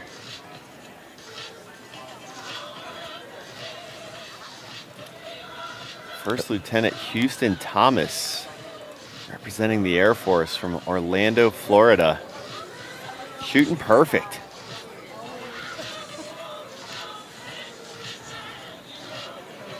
We will get a look here at First Lieutenant Houston Thomas. And see some of that technique that has him scoring 10 10s. 10 for 10. Impressive. Get back to Houston Thomas in a moment, but let's go over to Tina Dixon one more time. Hello, Tina. Hello. Yes, with Coach John Dussault, who is with Team Navy. Just give us the timeline of an athlete's introduction to the sport to being here now. We'll start off with an introductory camp where people who's pretty much never picked up a bow before and get them used to either the compound or the recurve. And then we'll have a team trials a few months later where they'll shoot both bows, figure out which one's best from there. And then once they make the team, then we'll have a team practice before the games and right at games to where we can really dial them into the bows. But it's a real quick process. Most of these people's never picked up a bow before. And honestly, the how fast they pick it up is amazing. I started shooting back in 2012 and coach now, so I love it, but it's a great time. We were talking earlier just about the impact that it's had on your life, and what kind of impact does it have on some of these athletes' lives? Archery has saved my life, I know that. And I've been coaching for about 7-8 years now. It gives them something to do when they go home, when they wake up and they can't sleep. Instead of taking pills, they'll go out in the garage and just start shooting their bow. I have a bow press and a workstation literally 5 feet from my bed. When I wake up and can't sleep, I roll over, get up, tinker with my bow, go shoot in the garage, and go to sleep. So it's a real good outlet for them with the aggression and the anxiety and the depression to kind of release that with each arrow. Yeah. today's competition, just about qualifiers, the advice that you would give to your athletes today? Today, what I tell all my athletes for the competition day, when they walk on this field, whatever brought them to this program stays off the field. This is their day. It'll be there when they're off the field. It'll be there in a week, hopefully not a year, but this is their time. This is their day. So leave it off the field. Take this time for you. Don't let that take anything else from you. What brought you to the program? Yeah. Thank you so much, Coach. I know you got to get back to it. Appreciate your time. I love you, Abe. Bye, April. Great job, Tina. What amazing words from John Dussault, one of the coaches for Team Navy, and it can be as simple as that. Archery saved my life. And that's the case for a lot of these events, activities, is that it's how a lot of these athletes, competitors, veterans are able to live now. And I like what he says about how today is for you. Whatever brought you here, leave it off the field. Focus on why you're here and enjoying yourself. And that definitely resonates as well. I mean, again, very active. Enjoy my activities, my passions in life, Connor, and they do bring you to a place of just focus and peace, and puts you in that flow state. And there's nothing quite like it when you are in that state. And you forget about everything that was worrying you, your to-do list for the day, etc., and just very much in the present, in the moment. Look at Angela Harris out of Anchorage, Alaska. 24 Warrior Games. Already a participant in the 25 Invictus Games. So, Angela Harris has found Alaskans just be our kind of people. Look at her scores there. A 9, a 9, and a 7 on end number 5 for a total score of 131. And Angela Harris, for her, coming out of Anchorage, Alaska, and representing the Navy, says the ocean has always helped her soul recharge. I can relate to that. In 1998, she joined the Coast Guard, where she could stay near the water, see more of the world, and serve her country. Harris was the victim of a random act of violence that robbed her of her sense of safety. After attending a local adaptive sports event in 2022, her Navy Wounded Warrior Care Team encouraged her to continue this journey with Navy Adaptive Sports. It took her some time to feel safe enough to make the trip to California for her first camp. Being in an environment where people truly understand what that feels like changed everything, she says. The compassion, camaraderie, and unspoken understanding was healing in a way nothing else has been. Buoyed by her experience, she participated in Warrior Games in 2024, where she earned 2 gold medals in indoor rowing. She also participated in the 2025 Invictus Games in Vancouver, Canada, where she earned gold in the 50-meter swim and bronze in downhill skiing. Away from sports, Harris lobbied for change in her home state and contributed to a 2024 public safety law. She also spends time with her family, growing in her faith, and developing a network for advocacy in mental health and the criminal justice system. She looks forward to returning to Team Navy and says the Warrior Games aren't about performance. They're about connection, healing, and rediscovering parts of yourself that trauma tried to take away. Sergeant First Class Watkins now on your screen, and number 6, qualification round number 1. As you're talking about Angela Harris a moment ago, only 2 competitors in the seated compound women. And Harris well ahead of Brianna Gerard there. 131 before this end. As we will check out scoring for end number 6. Get those results to you. But back to Valerie Watkins. I mean, she's been in almost every other event this week at the 2025 Warrior Games. Yeah, competed in field, powerlifting, precision air sports, sitting volleyball, and track. Hailing out of Detroit, Michigan, originally. Or Detroit, as some of my friends have improperly called it. Representing the Army. Sergeant First Class Valerie Watkins dedicated 15 years to the National Guard with a deployment as a door runner on a Chinook helicopter to Kuwait and Iraq in 2017 and 2018. One of my favorite aircraft. Get to see those Chinooks flying over the mountains. We get a lot of flybys from military aircraft up in the mountains. It's so neat to see. But prior to her deployment, the 35-year-old served her community as a peace officer in Arlington, Texas. Upon her return, she decided to return to her home state of Michigan to serve as a hometown recruiter, where she made an immediate impact and became a top 10 recruiter. She then progressed in her career and moved on to become an on-campus recruiter at Western University. She moved to University of Michigan, followed by becoming the station commander prior to becoming the MEPS guidance counselor. Sergeant First Class Watkins networked and moved to the National Guard Bureau, where she experienced life-altering health issues that led to brain surgery. A blood clot leading to a stroke 2 weeks later changed her life and her outlook on life forever. While overcoming her challenges and realizing things changed, she was introduced to adaptive sports and learned that this new way of life can still be just as rewarding.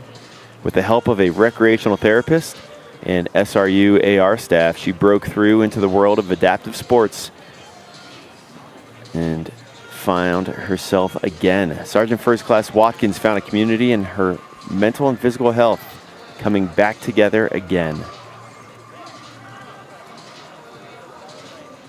Great behind the scenes. I was going to say the stories are just endless. We could go on, and so many of them don't want to talk about themselves. So you have to get other people to talk about them and what they've done and their journey. So scoring in progress, end number 6. Almost completed.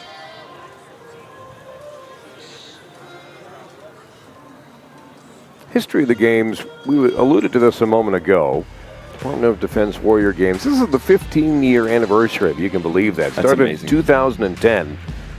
The first version only had 4 teams and 7 sports. And we said the UK became the first international team to compete. Australia and Canada have also been around over the years. 7 different locations. This is the 7th time here in the Springs. And the 2020 and 21 games were obviously not held, but we are back and better than ever in the birthplace of the Department of Defense Warrior Games, Colorado Springs. This is my second Warrior Games. I was here working with the Warrior Games back in 2019, and it was over at the Air Force Academy was the venue, and it was such an incredible experience. And I was very excited to return this year and be part of the Warrior Games for a second time. So, again, much love and respect goes out to all the athletes out here.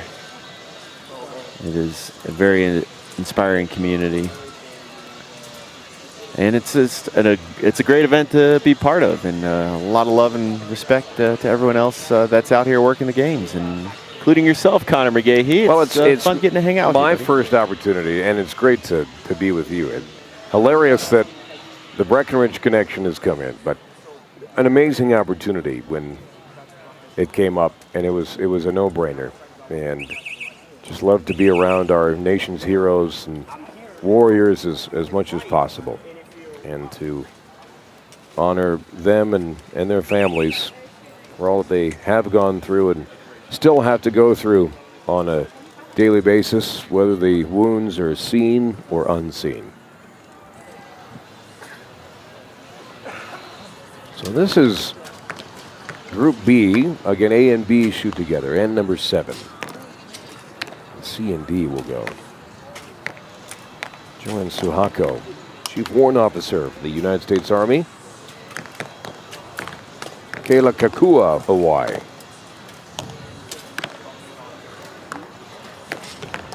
You see the release being put on there.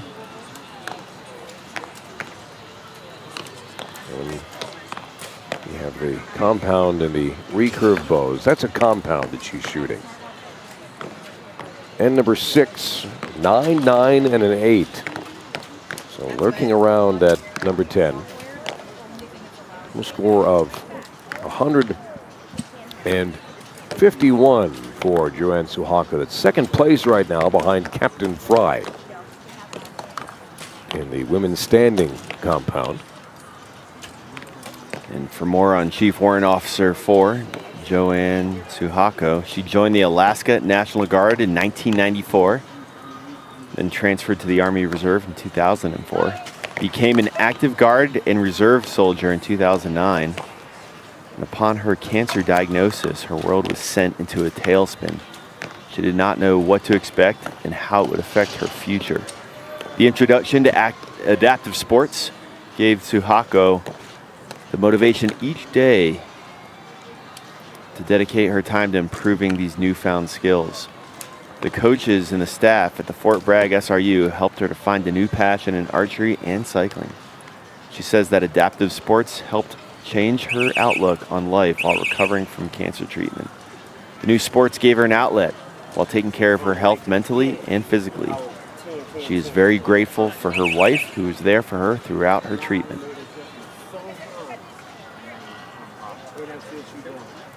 And number 7, as we look at Brianna Gerard, and one of 2 competitors in the women's compound seated. Gibbon Glade, Pennsylvania. I wonder if that's named after Colonel Gibbon of the Union Army in and around Gettysburg. But Gerard on Team Navy.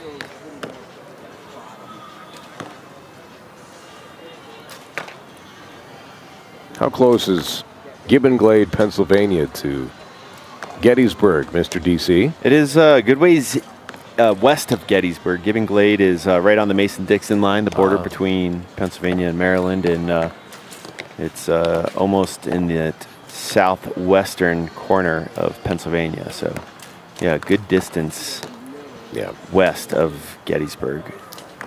It's the hometown of Brianna Gerard, and these are the scores through certain ends, not counting the current one, but the last 2 shots for Gerard are misses for her. Did score an 8, though, on her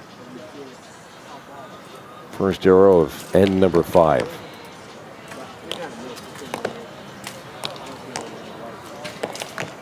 It was just her and Angela Harris in the seeded women's compound category. But to be specific, Connor, Gibbon Glade, Pennsylvania is 158 miles from Gettysburg, Pennsylvania, west. I love that you know that off the top of your head. It's about a 2 without any 46 assistance from drive. the internet. No, none whatsoever. There's just a wealth of information. I'm always impressed by you. Well, speaking of impressed, once again impressed by all our athletes, but for more on Cryptological Technician Collection 2nd class, Brianna Gerard, who also is competing in cycling, powerlifting, swimming, and track, says she didn't feel like college was for her.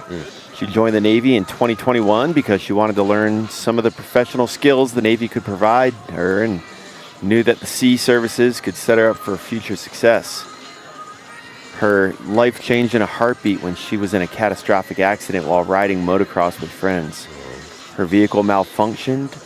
She launched from it and landed outside of the track.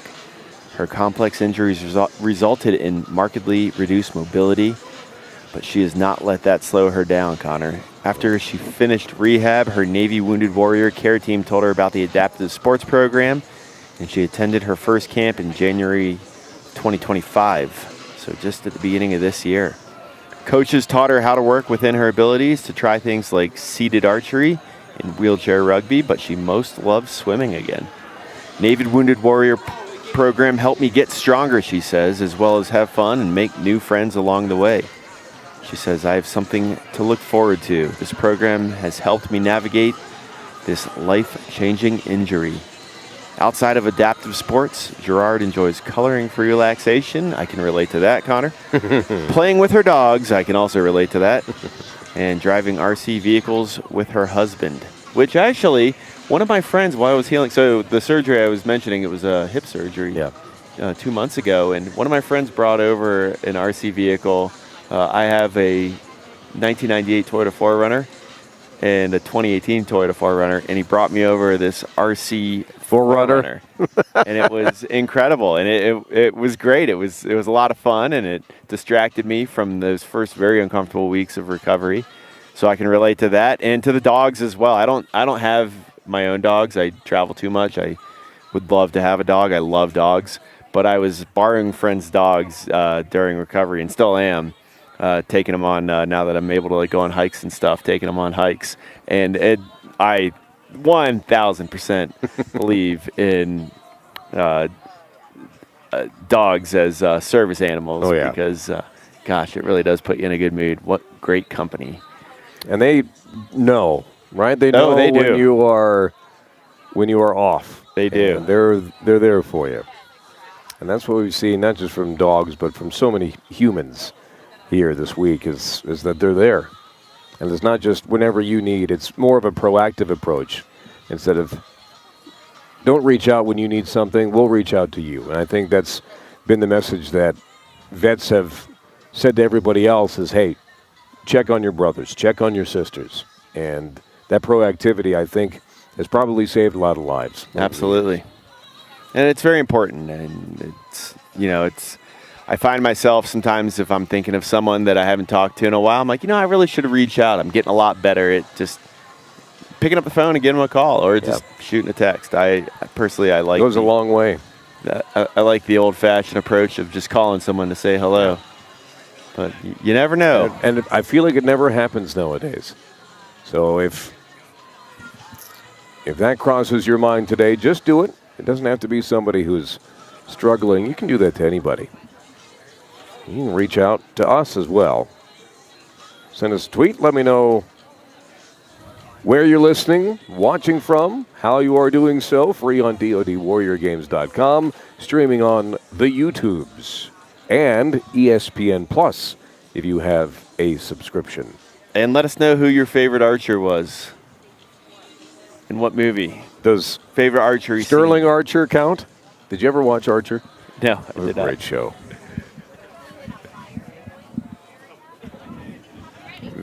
Sterling Archer does not count, despite his name. Are there any other archery scenes that we've left out or archers from movies that we've left out? There was that horrible Matt Damon movie with the Great Wall. Was it called The Great Wall where he's the archer?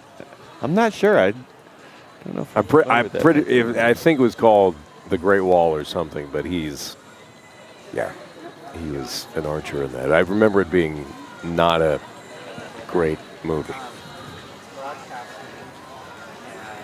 You mentioned if only I had a small pocket-sized device connected to the internet where I could look this sort of information up. I mean, that'd be something for somebody to invent. You're watching Archery at the 2025 Warrior Games here at Washburn Field on the campus of Colorado College in Colorado Springs, Colorado.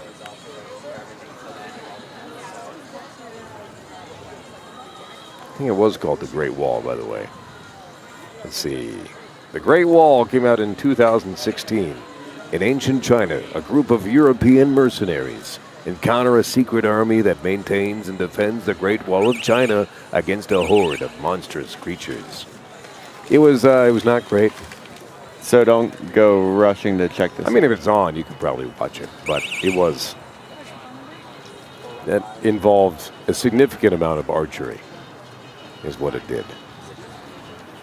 Let's look at Lieutenant Commander Terry of Team SOCOM,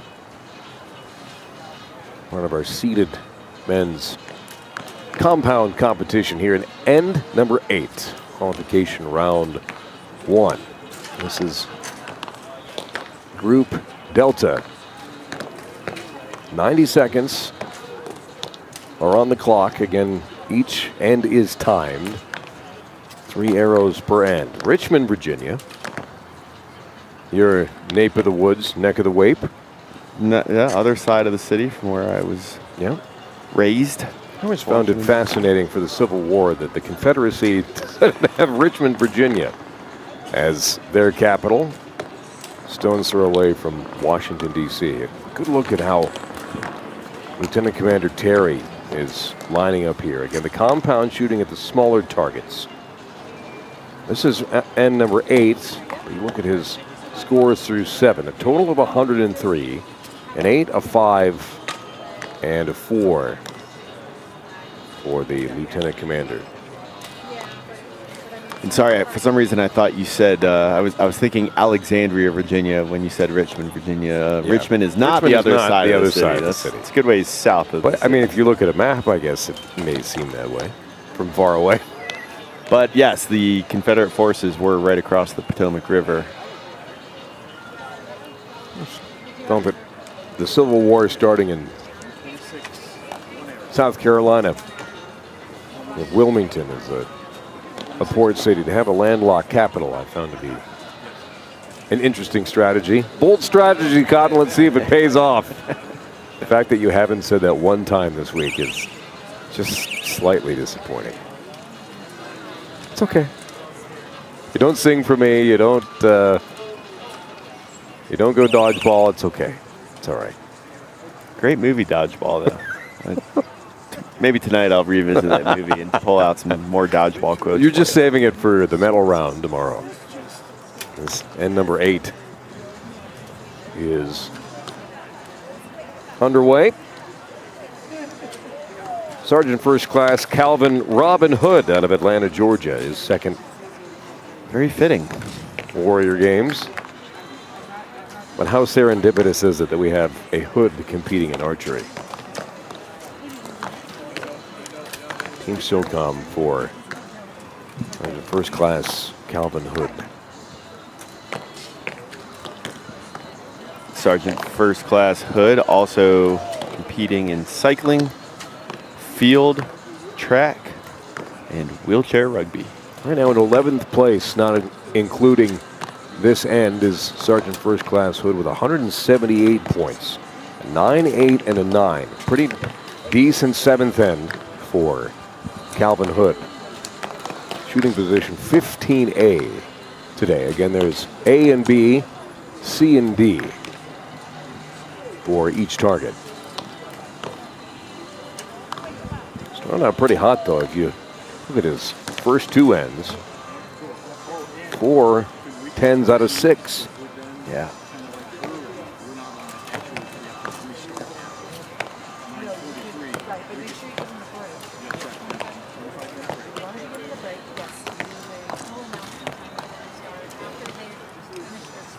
See his reaction there. That's the size of the arrow compared to the size of the target. Again, if it's on the line, you take the higher score ring. So if you're on the line between a 8 and a 9, you get the 9, as you see there, right in the middle. Getting some candid reaction from Sergeant Calvin Hood saying, "I punched it." And you may have heard that sound in the background. That's sort of the all clear that you can walk down to the target and inspect your end. As scoring is in progress for end number 8 of 10 here in qualification round number 1.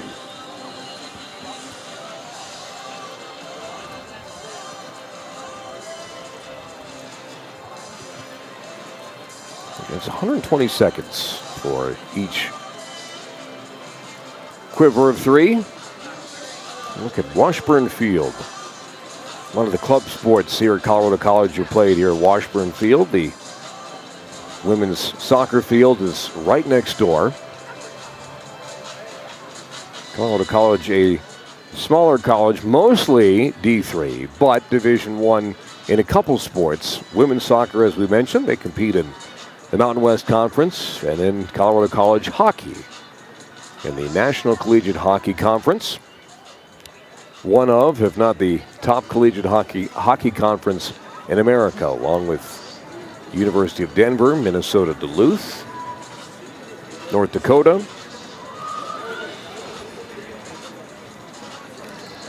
University of Denver, by the way, the most NCAA hockey national championships. Oh, wow. In history, overtaking the Michigan Wolverines. CC, unfortunately, has not won a national championship in men's hockey since 1957, when I was just 6 years old. Is this random knowledge you have on collegiate hockey because of your role with the Colorado Avalanche? Possibly, but still, it's relevant. It is very relevant. I'm impressed. What's no Zebulon Pike Spanish Inquisition, but it'll do. Yeah, amazing venue out here at Colorado College. Here on the east side of Monument Creek, there's the beautiful Pikes Peak Greenway Trail that runs north and south parallel to Monument Creek. And I was enjoying that trail the other day on my bike and looking over here at this venue and at Washburn Field. And yeah, beautiful campus. So anyone tuning in that's looking for a school to attend and you're considering Colorado Springs and maybe Colorado College, I highly encourage you to visit the campus because that may help sway your decision. Gorgeous campus. Colorado Springs has, we were talking about this last night, walking back to our hotel from dinner in downtown, but has a kind of a small town city vibe to it. Yeah. And great proximity to Mother Nature and to recreation. Well, the natural wonders around here, you have obviously the Pikes Peak. We have the Garden of the Gods, Cave of the Winds, Manitou Springs. The geological wonders of the area are spectacular, and it's just right off the highway. It's no wonder that it was the original capital of the state of Colorado, Colorado City, which sort of exists just across Monument and Monument Creek. Yeah. And correct me if I'm wrong, Leadville was first considered to be the capital. One of the great boom towns of the American West, Leadville. Also the highest in elevation city in the state of Colorado, along with Alma. There's a friendly competition there between Alma and Leadville, and who is higher above sea level. But yes, Colorado City was the initial capital of the Colorado Territory. I did not know that. I didn't know that there was anything between. I didn't dive in. I guess I'm not surprised, but I knew that Leadville was originally going to be considered the capital of the state, as you were saying, quite the boom town there. But then they decided on Denver because that was booming as well, and also a little more of a hospitable environment and climate in the wintertime. Gold was discovered closer to Denver, Colorado than down here first. As you hear the siren sound, and they're ready for the next end. Qualification round number 1. Denver started as a tiny camp where the South Platte River and Cherry Creek come together. A group of miners named it Auraria after their hometown in the state of Georgia. There is still the Auraria campus for CU Denver and Metropolitan State. This is end number 9. Archery day 1, qualification round number 1. Christopher Garces out of Far Rockaway, New York. Oh, one of my favorite names of a town that we've seen this week. Far, not near Rockaway. I feel like Grover from Sesame Street was involved. Far Rockaway, not near Rockaway, New York. Fire Controlman Chief Christopher Garces, also participating and competing in cycling, swimming, track, and wheelchair basketball this week. Representing the Navy. Chief Fire Controlman Chris Garces joined the Navy in 2002 after wanting to do something more meaningful with his life than repairing air conditioners around New York City. His decision to serve changed the trajectory of his life. When he completed boot camp, his father called to share his pride, something Garces always wanted. He committed then to retire from the Navy. 20 years later, on his birthday, his life changed again when he was hit by a car while riding his motorcycle, leaving him with multiple serious injuries to his pelvis, back, and lower body. He felt defeated, only seeing the things he could no longer do.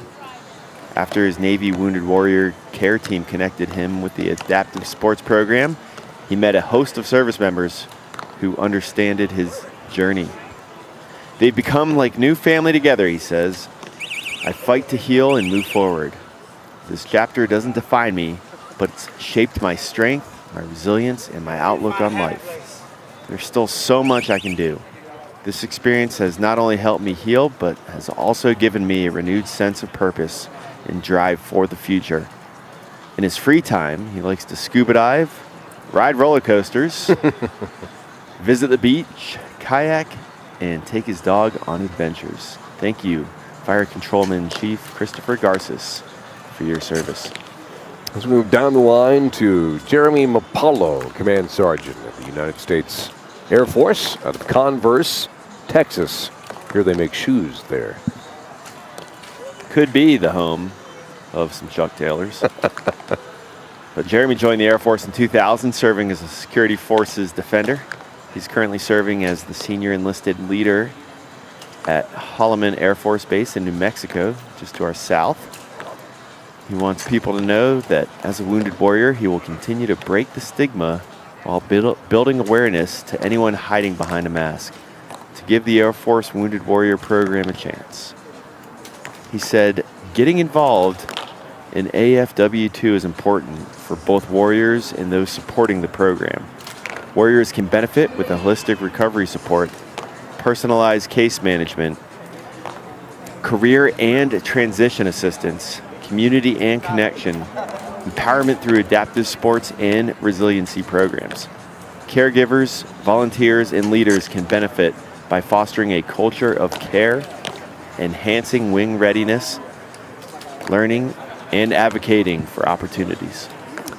Jeremy is currently tied for 13th place in the men's open standing compound. We're in end number 9. Again, 10 ends per round, 2 rounds. Here today, on the third to last day of the 2025 Warrior Games here in Colorado Springs. We heard the siren, all clear to walk forward and inspect the targets and see how many 10s we can write down. It's been something for Tyler Pollard today, 16 10s, helping him to get to a score of 230 before this end number 9. 16 10s. Yes. Impressive. Even I can do that, Matt. Who was our participant, our competitor who had 10 10s when we were? Houston Thomas. Yeah. Now he has 18 Out of how many? before He was 10 this for end. 10. Right, so 18, and this is end number 9. So out of 27 shots, he has Okay. 18 10s Wow. going into end number 9. Incredible consistency. I was told there'd be no math. You're making me do it anyhow. Making you do it. That's right.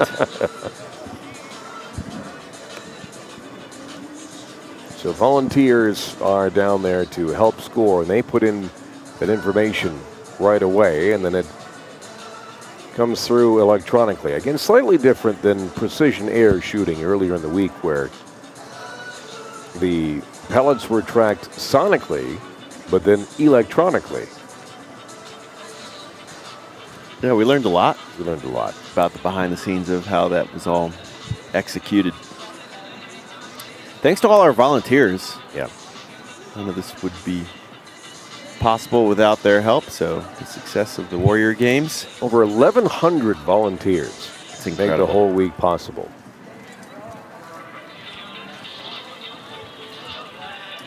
A lot of them are helping with setup and indeed scoring here today. And there are judges available if competitors have questions about how to score an arrow. If it's just touching that inner ring or not, usually is the main question. Again, the higher score of the two, if you put it right on the border, is the one that gets counted.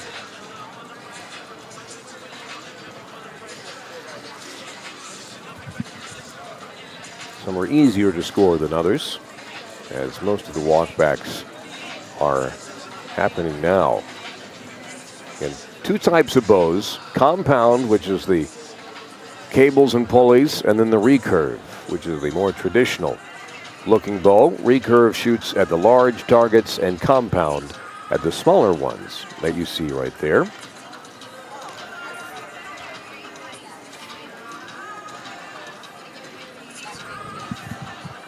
And C is on the clock.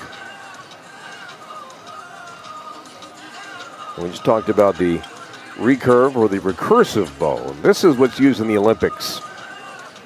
Stores energy, but it does require more strength and technique. And if you're a purist in archery, you like the recurve bow. But if you like power and ease of shooting, then the compound is for you, because all those cables and pulleys help you support that weight of the arrow. And it doesn't take as much strength to hold it up or pull it. And a lot of hunters out in the wild use compound bows. I was about to segue into that, how here in Colorado, a lot of hunting, big hunting state, and I have some friends that are purists, and they will only hunt with the bow. Only bow hunting. They don't want to go out with the rifle. They just enjoy the thrill of how close you have to get to the game when you're out hunting with a bow. And the silence of it, too. And the silence of it. And I have benefited, actually. I've helped pack out some meat, some elk. Tell you what, a hindquarter, that's a heavy load to carry. That is. But it's worth it. Very worth it. I got some great cuts. If you've never had elk meat, it is elite. It's elite meat. Some backstrap. I was rewarded with some backstrap for helping to pack out that hindquarter. It was about a 90-pound load, my friend estimated. But if you ever get a chance to come out and hunt elk in the American West, do so. Colorado, one of the best places for it. And as we mentioned, it takes a lot of strength, but a lot of people do prefer the bow hunting as opposed to a rifle when it comes to those majestic animals, which we have plenty of. Still have to apply for a tag, though. Yes, it is very regulated. You definitely have to apply for a tag, and they take it very seriously. No poaching allowed. But for me, there's no better sound than when you hit September and you start to hear the bugles of the bulls. It is incredible. If you have not had a chance to hear the bugle of the bull elk and the rucking of the elk, it's quite the sight to see, and well, one of the best places in the state to view it. To the north of us, Rocky Mountain National Park. You can go visit the Stanley Hotel in Estes Park, where a lot of The Shining was filmed. But again, elk just walk down the middle of the street in Estes Park. They know when it's one of the gates season. From. Yeah, they do. They come into town. They're like, they can't get us here. We know they're not allowed to shoot us here. There's a herd that doesn't really move in a state park close to where I live, and I'm pretty sure that there's a reason for that they're protected in there. They're not going to find their end of an arrow. So almost done with round number 1.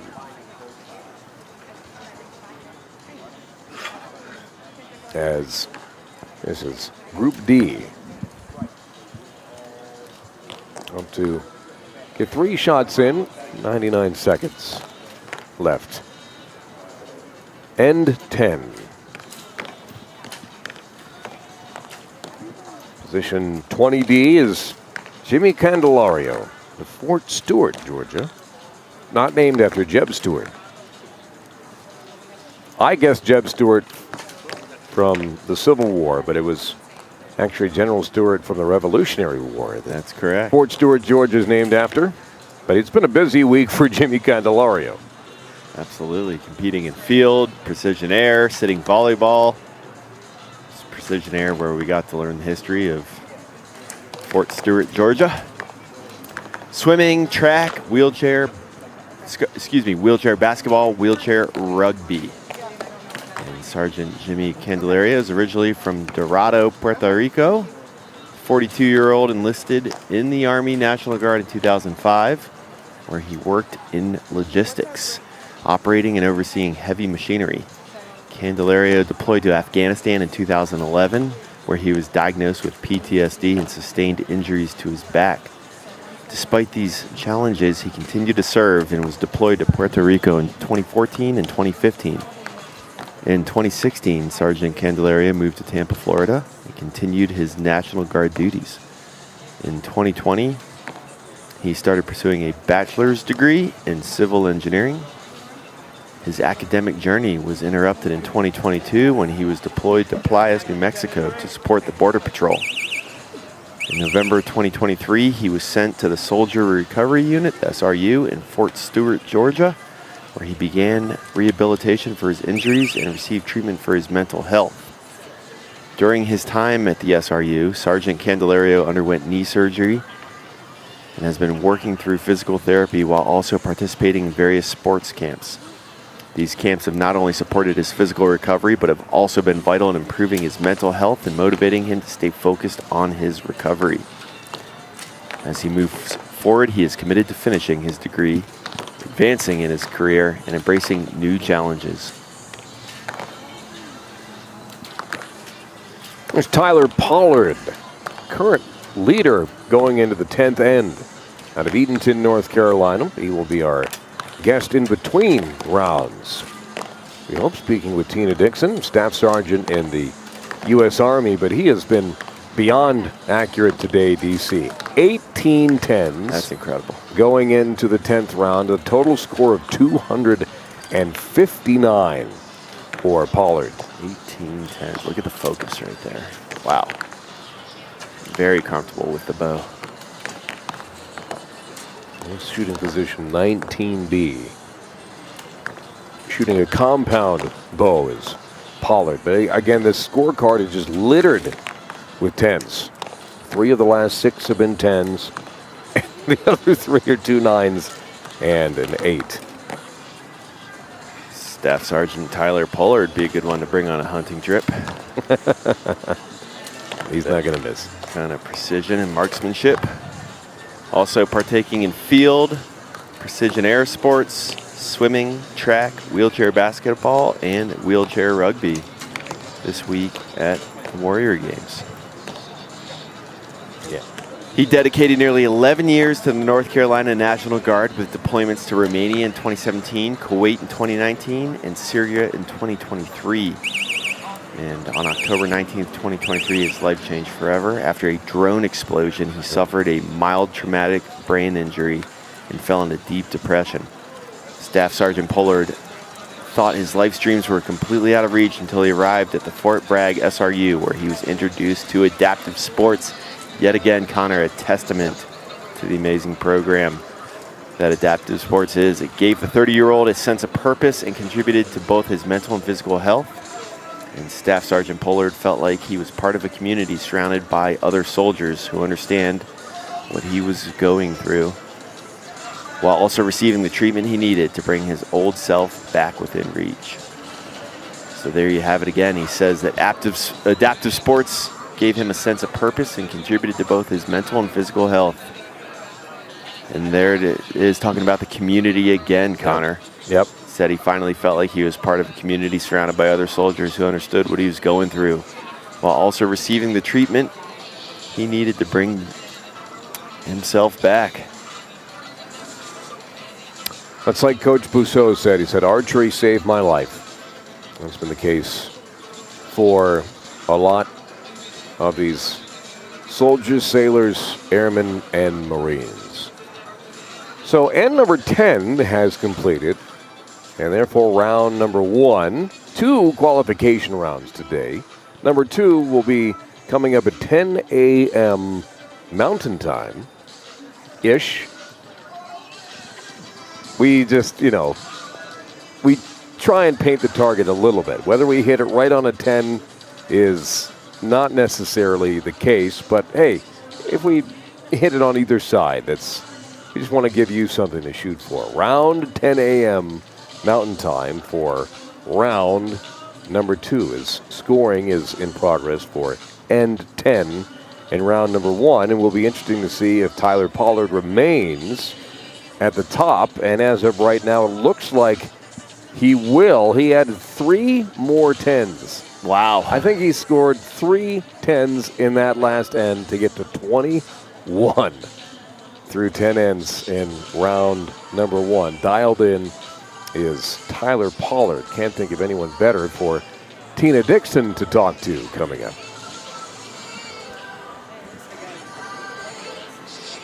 Curtis Ballou right behind him with 287 points. It's still pretty tight at the top. The top 3 for the men anyhow, 285, 287, and 289.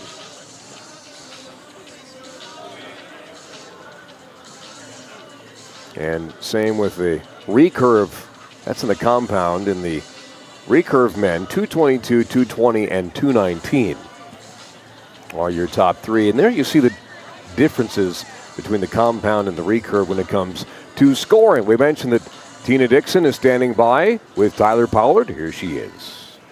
Yeah, thanks, guys. A standout in that first qualification round, finishing off with 3 10s. In fact, started off with 3 10s for a total of 21.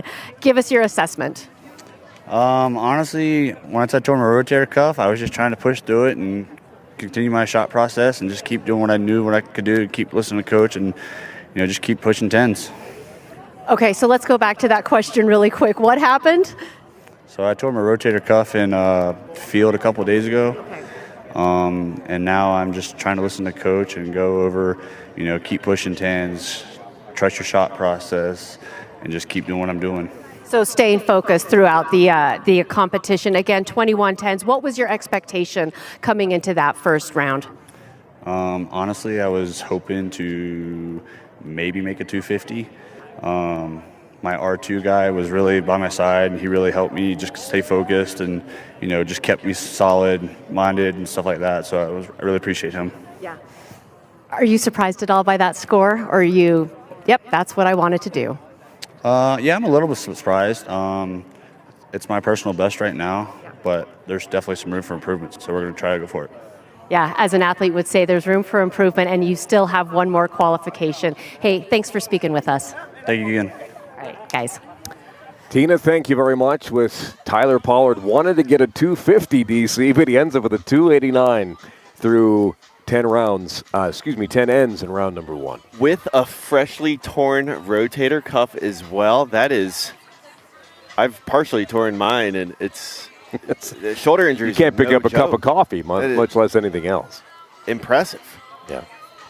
So Pollard is your leader for the men in the compound bow through 10 ends. And round number 2 will be coming up here at Washburn Field on the campus of Colorado College in Colorado Springs. We should have that for you towards the top of the hour here at the 2025 Warrior Games. Do what you have to do and join us for round number 2. It's day 1 of archery here in the Centennial State.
make history.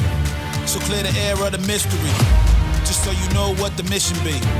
We positive with the energy. It's been a minute, still we never lost the vision. Sometimes you gotta take a second just to reposition and leverage every inch of opportunity to win it. We sow it for the future generations benefited. Let me flip it, yo. Ha. Everybody ain't equipped, we harness rawness. Ain't nobody on my team gon' quit, we all in. With our backs on the wall, we still be ballin'. I suggest calmness before testing all this. Son, I stay ready, no need to get. And if you ain't ready, you need to get. We are the timeless, no need to make hits. And we be everlasting so all can benefit. Have a little walk in my shoes, sit and have a talk with my dudes. Running how I talk it, what it do. We stay fresh, it ain't nothing new. Rule number one, keep it true. Really that's it, just the rules of engagement. Only real ones in it, so the party gon' stay lit. So hot in here, you can feel it burn. And everybody only getting what they earn. This is for the blood, sweat, tears. Years going hard, Lord, finally we here. And since we made it here, yo, we gotta take it there. Remember where you from or you going nowhere. My people in the back, put them up where you at. And in the front, what's poppin', get them up. Cause ain't nobody going home unless we all go. All for one for all, make them all know. Definition of ignition, make the engine purr rhythm. And we serving for survival, only gods get the title. Turn a rival to disciple, ice cold like ice and gold. Night glow, make macros from micros. No one can defeat the chosen unique. Till everybody come home, man, he not gon' leave. Stay strong like calm, yeah, I move that chi. Till the blessings get reached, then relax and repeat. This is for the blood, sweat, tears. Years going hard, Lord, finally we here. Since we made it here, yo, we gotta take it there. Remember where you from or you going nowhere. My people in the back, put them up where you at. And in the front, what's poppin', get them up. Cause ain't nobody going home unless we all go. One for all, make them all know. Make them all know. Yo, yo, yo, yo, yo, yo. Finn.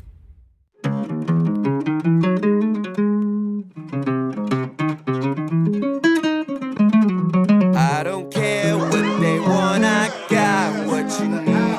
I don't care, no, well, I don't care. What you get's what you see, it ain't nothing to me. I don't care, no, I don't care. Yeah, yeah, yeah. I don't care what they want, I got what you need. I don't care, no, well, I don't care. What you get's what you see, it ain't nothing to me. I don't care, no, I don't care.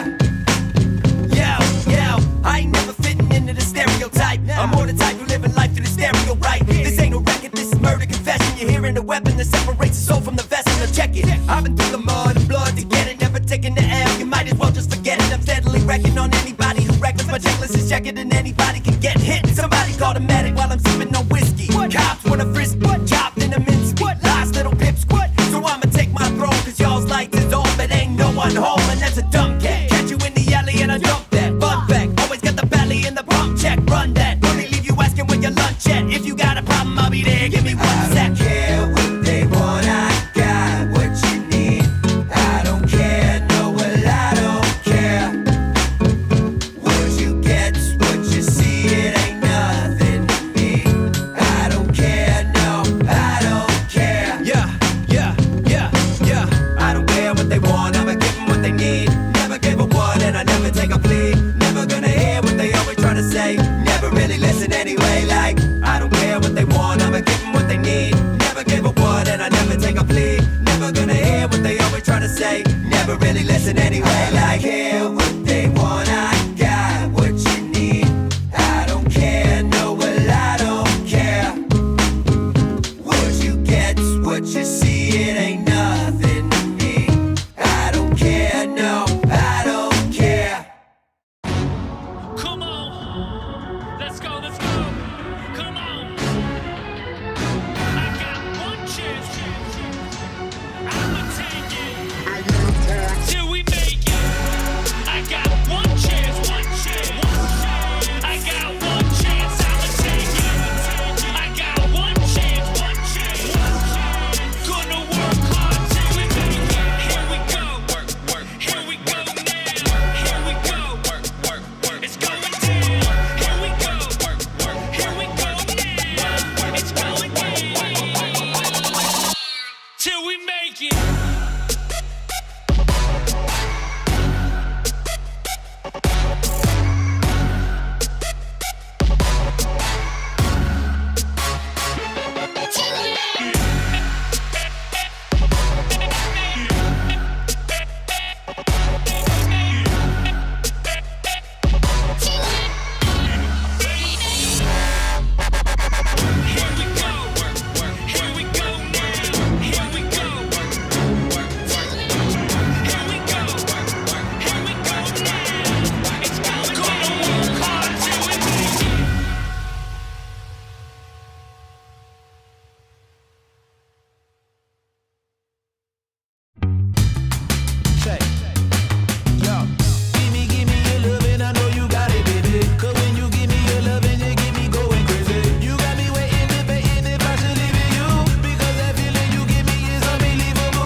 be double. Don't let them gray clouds take a hold. Oh no, oh no, no. Woo! We ain't worried about a doggone thing. We're gonna come on through, yeah. Live your life, 'cause that's the only thing you gotta do. Hey, yeah. Keep it up. Come on. Keep it up. Keep it up. Keep it up. I know it's hard, but you gotta keep working. You made a start, but you need to push through. Without those rainy days, the flowers would never grow. Oh no. So listen up now, 'cause we ain't worried about a doggone thing. We're gonna come on through, yeah. Just live your life, 'cause that's the only thing you gotta do. Keep it up. Woo! Keep it up. Keep it up. Keep your head on high. Keep it up. You're gonna make it. Keep it up. Keep it up. Keep up, keep up, keep it on up now. Keep up, keep up, keep it on up now. Keep up, keep up, keep it on up now. Keep up, keep up, keep it on up now. Keep up, keep up, keep it on up now. Keep up, keep up, keep it on up now. Keep up, keep up, keep it on up now. Keep up, keep up, keep it on up, yeah, yeah. Keep up now. Keep your head up high. Come on. Keep it up now. Keep it up. Come on now. Keep it up, keep it up, keep it up now. Come on. Keep it up. We're gonna make it through. We got some work to do. Woo. Keep it up. I know that you don't really wanna be with me,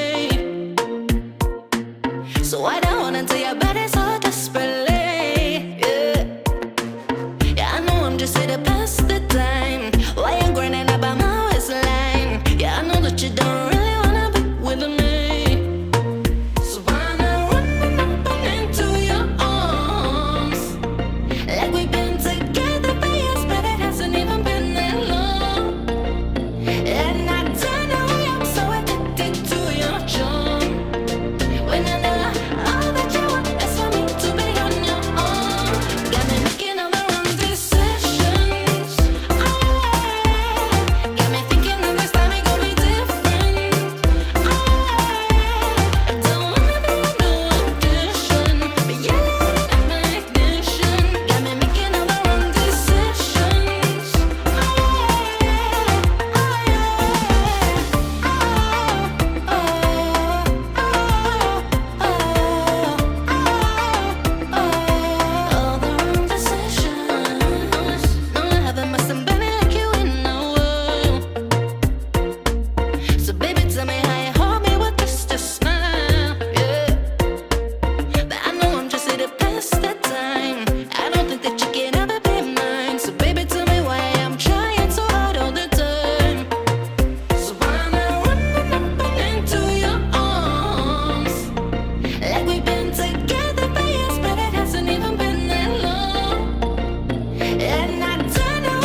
too hot. I need a taste to cool me down, come on. Too hot, we'll drop this space and fool around, come on. Too hot, I need a taste to cool me down, come on. Too hot, we'll drop this space and fool around, come on. Too hot, I need a taste to cool me down, come on. Too hot, we'll drop this space and fool around, come on.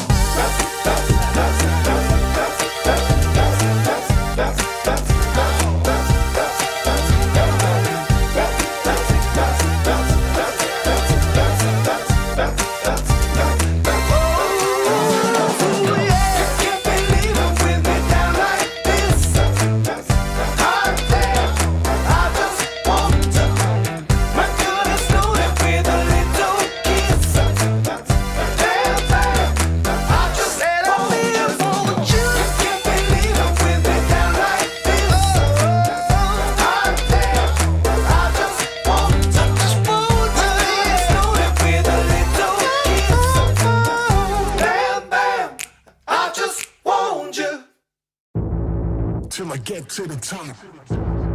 Till I get to the top. Till I get to the top. Work hard till I get to the top. Till I get to the top. Work hard till I get to the top. Till I get to the top. Work hard till I get to the top. Gotta grind for what's mine, and I guess they not. Competition still none, one less day drop. Straight out the oven, now fresh made hot. Watch, it's like this man can't lose. I'll be running these tracks with the same damn shoes on my feet. Hip spins like a breakdance move. I rampage like a train ran through. Squad up, guard up, this the A-team. This is real life in the now, not a daydream. Make cream, man, I can't go back. No, to status quo, that's my take on that. Yeah, it's the same old trap, but I'm throwing curveballs that'll break your back. That's a fact, got the game on smash. This is genius at work, man, this ain't no rap.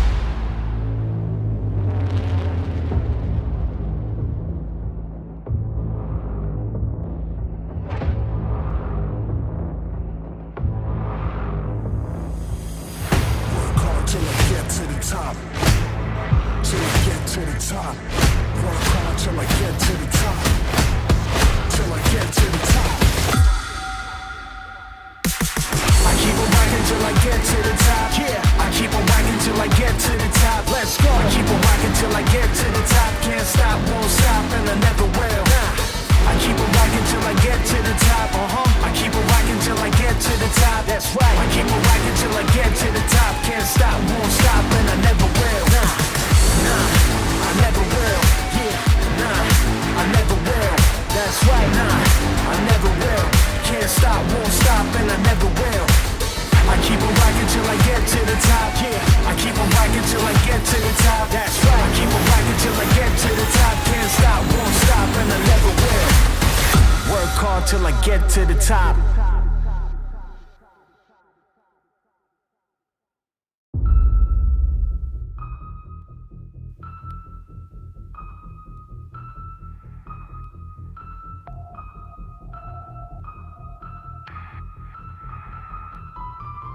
They ain't never seen work rate like this. Doing long days straight to the night shift. Build and conquer my advice is I don't hear them man talk, just silence. No permission, don't need license. Find my path with my own guidance. Hot step through loud like sirens. Cause you know we do it big just like Titans. Big man pull up, me no hood up. Straight hungry and I never get full up. Money gone run up, work get ton up. Grind all night till the sun one come up. No days off, you know me, I'ma pay that cost. Eyes on the prize, straight to the top. Smell what I'm cooking like Dwayne when he's rock. If they can't see the vision, let them out your life. When you get to win it, watch them come back to your side.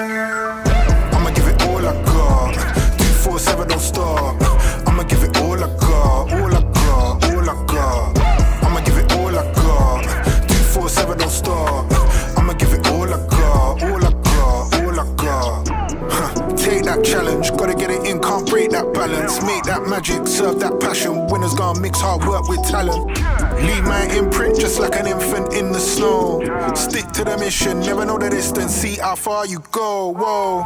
Big man pull up, me no hood up. Straight hungry and I never get full up. Money gonna run up, work get ton up. Grind all night till the sun one come up. No days fast. Eyes on the prize, straight to the top. Smell what I'm cooking like Dwayne when he's rock. If they can't see the vision, let them out your life. When you get to win it, watch them come back to your side. I'ma give it all I got. 247 don't stop. I'ma give it all I got, all I got, all I got. I'ma give it all I got. 247 don't stop. I'ma give it all I got, all I got, all I got. I'ma give it all I got. 247 don't stop. I'ma give it all I got, all I got, all I got. I'ma give it all I got. 247 don't stop. I'ma give it all I got, all I got, all I got.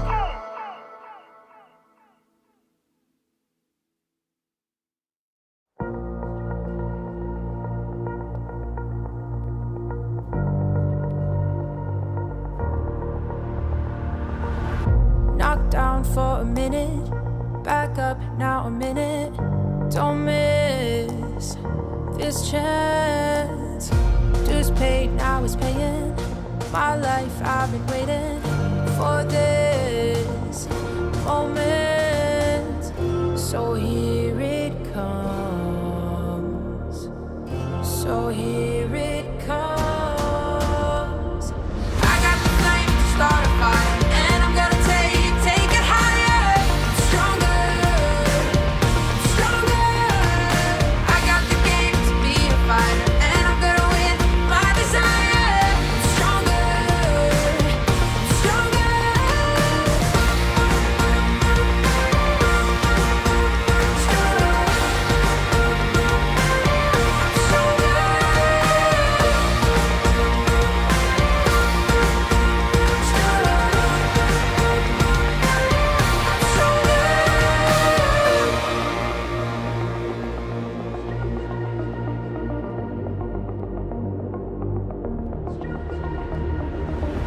One time for the glory, writing my own story.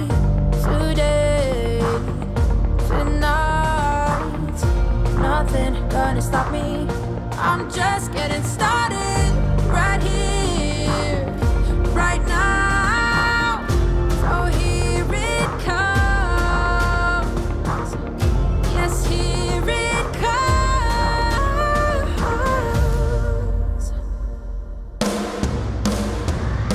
I got the flame to start a fire, and I'm gonna take it higher, stronger, stronger. I got the game to be a fighter, and I'm gonna win my desire, stronger, stronger, stronger, stronger,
Day one of archery continues in the shadow of Pikes Peak in Colorado Springs, Colorado.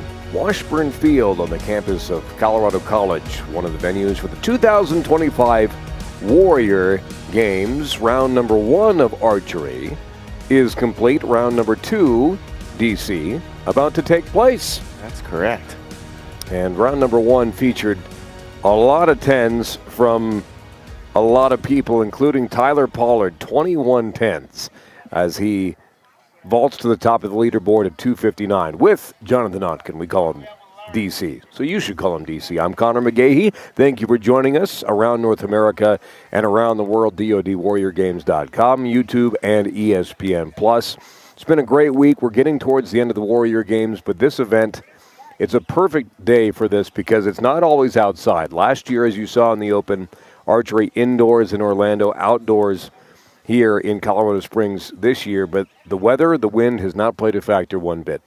No, it's been a beautiful morning, and we've got some cloud cover that's helping keeping the temps very comfortable here in the middle of summer, where it can get pretty warm down here on the Front Range, and the winds have been light, and you see those flags on top of the targets, and those flags not moving much, and that's what we want to see.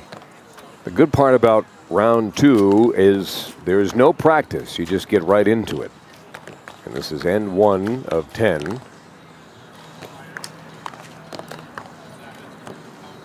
There's Mike Haley on the left, and he's a Tampa native. Probably appropriate. He's competing for Team SOCOM, of course, JSOC headquarters in Tampa, Florida. Mike Haley towards the top of the compound as well. 4th place after 10 rounds for Mike Haley. And these are the 2 qualification rounds. The top 8 move on to the finals tomorrow, when we will also have our team competitions. There's the first 10 ends for Mike Haley in position 22 alpha. Score of 284 and just 5 points behind the leader, Pollard, at 289. Identical scores in ends 9 and 10 with a 10-9-9. But again, that first shot in all 10 for Mike Haley was a 10. Multiple medals so far for him at the 2025 Warrior Games. Yeah, full plate for Master Sergeant Mike Haley, competing in cycling, field, indoor rowing, powerlifting, precision air sports, swimming, track, wheelchair basketball, and Wheelchair rugby, where he won gold last night. Just another gold medal for Mike Haley. Wheelchair rugby. Fun competition to watch. So those are the arrows for C. Now D with 100 seconds on the clock. Shoot 3 arrows. So after round 1, haven't talked a lot about the seeded compound men, but we started to talk about Scott Terry and J.P. Lane and Houston Thomas. 3 branches represented, but Houston Thomas, see him there, has just been lights out. First lieutenant with 293 points. Yeah, those first 10 shots, he went 10 for 10 with the bullseye on those first 10 shots. Incredible performance. Can the seeded fewer participants. 2 visually impaired participants as well. The same 2 that we had at Precision Air earlier in the week with Captain Luis Avila and Corporal Travis Reyes. But Houston was able to compete in the Warrior Games last year in his hometown of Orlando, Florida. Also competes in indoor rowing, powerlifting, wheelchair basketball, and wheelchair rugby.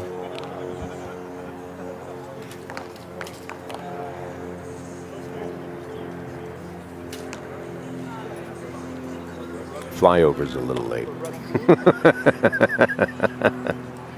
The unofficial flyover at the Warrior Games here on a Thursday. Yeah, I had a friend asking me if there's been some flyovers here, and none to my knowledge. Have you? Not at our events. Not at our. They probably didn't do it just because we're here. Although they should have done it for you. Should have done it for the legendary DC. And 1 is in the books. Scoring is in progress. This is round number 2. round number 1. Again, the open compound men. We talked to Staff Sergeant Tyler Pollard.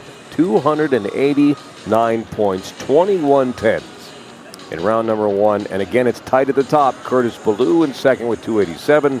And Captain Matthew Teague representing the United States Marine Corps with 285. Yes, Staff Sergeant Tyler Pollard sitting at the top of the leaderboard there with the freshly torn rotator cuff, too. Yeah. Impressive. All Army in the women's open compound with Samantha Fry, Chief Warrant Officer Joanne Suhako, and Bianca Hayden, Sergeant in the U.S. Army. Not as tight there. Fry, again, who just missed the podium in precision air earlier this week, is in the driver's seat through round number 1, and then the open compound women. 2 representatives of the U.S. Navy. Angela Harris, you gave us a great background on her earlier, as well as Brianna Gerard. Harris has connected very well through the first round for 259 points, and that includes 8 tens for her. Now to the recurve bow, SOCOM has the top 3 positions, Houghton, Baldwin, and Butler. And again, the scoring oftentimes lower with the recurve than the compound, as those are your medals if we were to stop at the moment. Of course we won't. And then the recurve women, Jessica Garcia. Her impressive physical resume, 245 points. Liz Campos behind her with 221. And Ainsley Nguanzo, Iggy, who medaled earlier this week at Precision Air in 3rd place with 192 points. And then we talked about the visually impaired, Luis Avila of Army, and Travis Reyes, United States Marine Corps, 91 points. Now, for Precision Air, we talked about the visually impaired, how they use the beeps to hone in on their target. And that would be interesting to find out if that's the case. Yeah. With our... It's interesting because Precision Air is so much more technologically wired for scoring. You see the volunteers in the foreground there, and they are inputting the scores as they go up to the targets on their devices, and then we relay them to you after that. But it's instantaneous scoring for Precision Air, and again, you have the aiming mechanisms that are linked to the beeps, and you have to match that up. It sounds like it's more coaching involved here outdoors with archery when it comes to the visually impaired classification. So end 1 has ended. Another member of our production team that we haven't given a shout out to yet, and it's been fun seeing our competitors out here vibing to the music that is provided by DJ Triz, providing the soundtrack out here. All you DJs today. hang out together. Yes. All you DJs have your own DJ crowd. Tight community. But yeah, shout out DJ Triz. He's a Colorado native, and he's cut his teeth with events such as the Olympics and X Games and World Cups, and available for weddings as well. Connor. So are you. True. You know, I'm ordained. I could conduct the wedding, and then you could play the music at the reception. That's if you have no budget whatsoever. Dynamic duo right there. Don't have any budget for your wedding? Call us. So end number 2 has begun. Here's Master Sergeant James Burley Evans, Batavia, Illinois. There's actually a Batavia, Illinois, and a Batavia, New York, just in between Buffalo and Rochester. He's of Illinois. His second shooting event of the week. A left-handed shot. You don't see a ton of, but they're out there.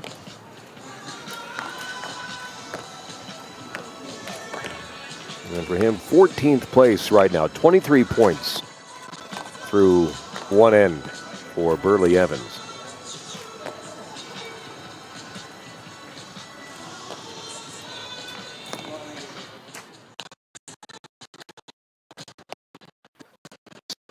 His score and one in round number 2.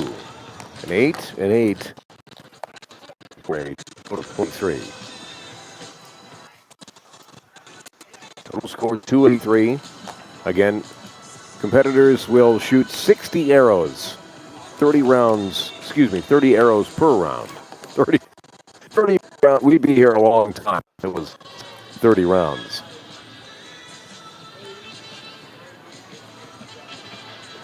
Again, the smaller targets are for the compound bows, the larger for the recurve. Recurve takes more strength to fire. Arrows move slower. You hear that little buzz whistle? That means that it's time for the next group to hop up and shoot. Again, A and B go together, and then D and C go together. Isn't that right, DC? They go well together. These letters complement each other well. Well, this is Group B. Stepping up in end number 2.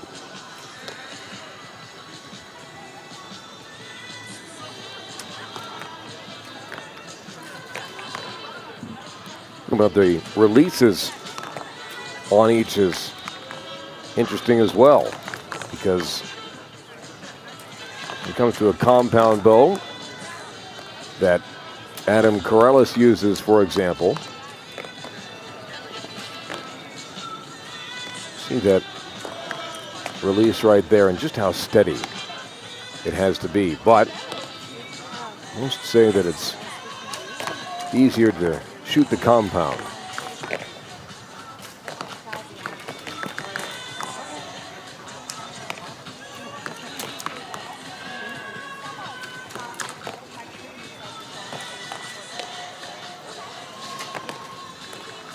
I mean, the ability to shoot a 60-pound bow, for example, if you hold a 6-pound, or by only holding 6 pounds, is a complete game changer, right? And that's what the compound bow does, is it takes pretty much all of that weight off. Master Sergeant Adam Corellis there, as you can see, representing SOCOM, competing here at the Warrior Games this year in cycling as well, precision air, wheelchair basketball, and wheelchair rugby.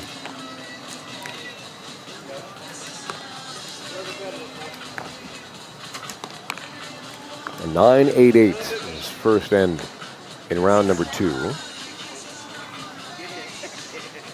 On a score of 295. And so the siren sounds again, and it's time to walk forward and score end number 2. Or skip forward, as we're seeing some of our competitors.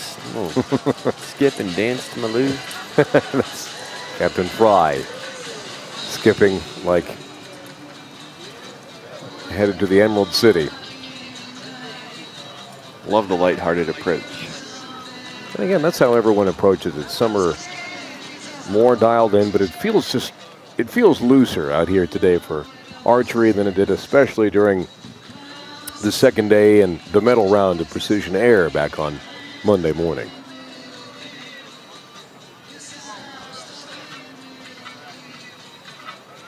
So the top of the open recurve for the women going into this end is Garcia with 270. Pollard remains at the top. He's added another 10 through one end. We'll see what end 2 provides for him, but he's over 300 points now. And for him to get to 289 in the first round, just wanting to get a 250. He said 289 already his personal best for a round. That's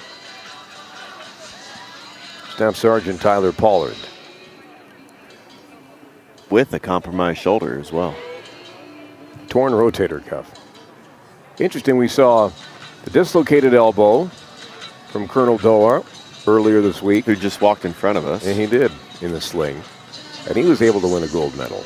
Will that be the same case the fighting spirit of Tyler Pollard. Compound male category. A lot of these competitors have been through much worse.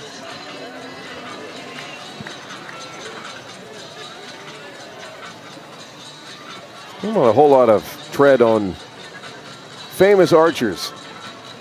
Oh yeah, no responses yet? Not a ton.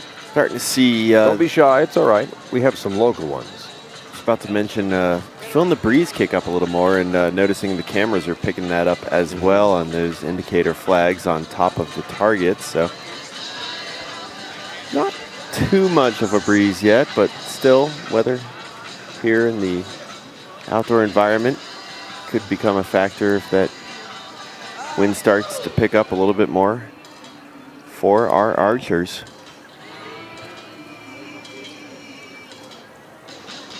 Right now, Mike Haley has jumped to the top as that scoring continues to be in progress. Doesn't have as many 10s as Pollard, but 17 9s for Mike Haley. Wow. An average of 9.528. 36 of 60 arrows fired. Puts him at 343. Now 6 ahead of Jerry Bullock, Staff Sergeant for SOCOM. So it's, as it tends to be the case, especially in round number 2, it's a game of leapfrog. And every arrow matters. There's Mike Haley, current leader as we stand right now in the open compound.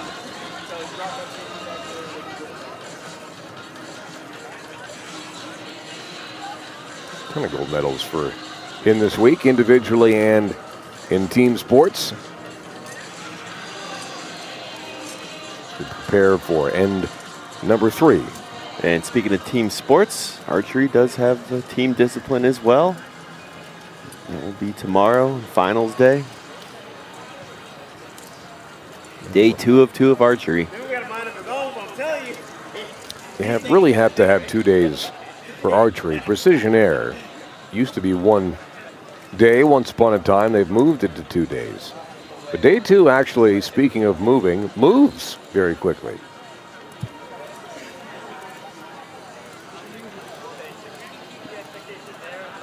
Yeah, we cruised right through that precision air finals day. We did. Couldn't believe how quick it was over.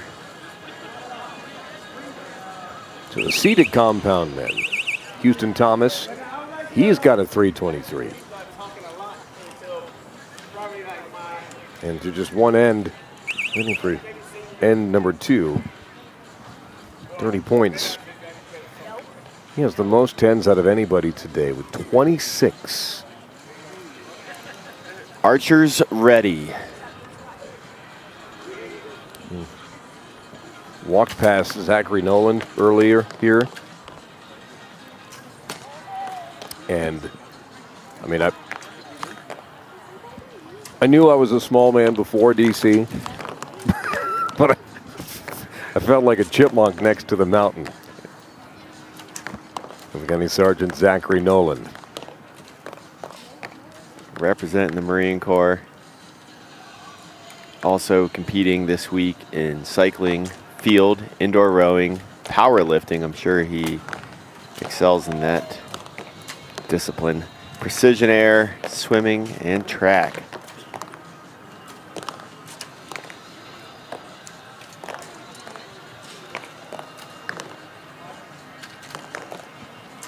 .998 in end 1, 10.99 in end 2 for Noland.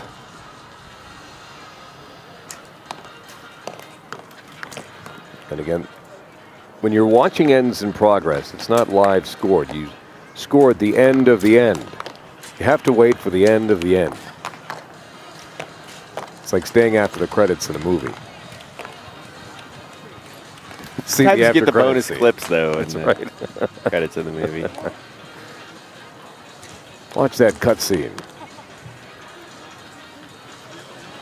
So Group A moving to B. Again, A and B shoot together. D and C shoot together.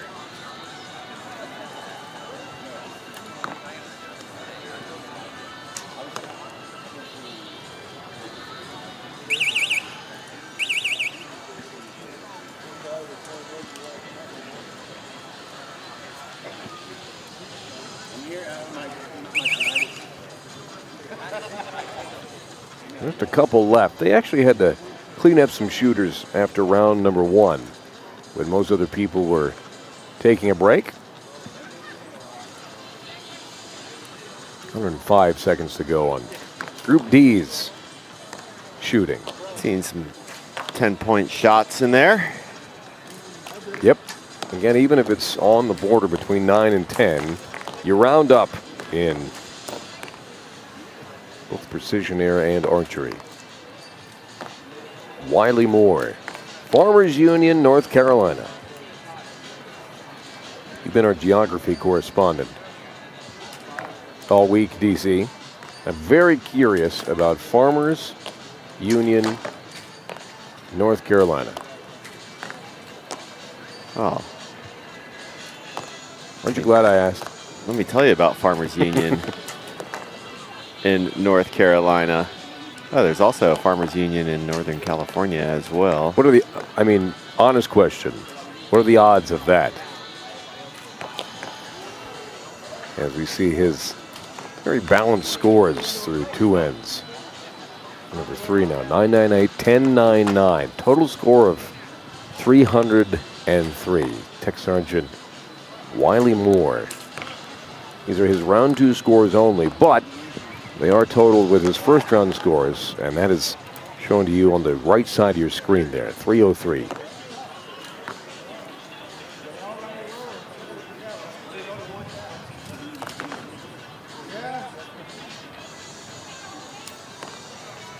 Seems pretty happy with that.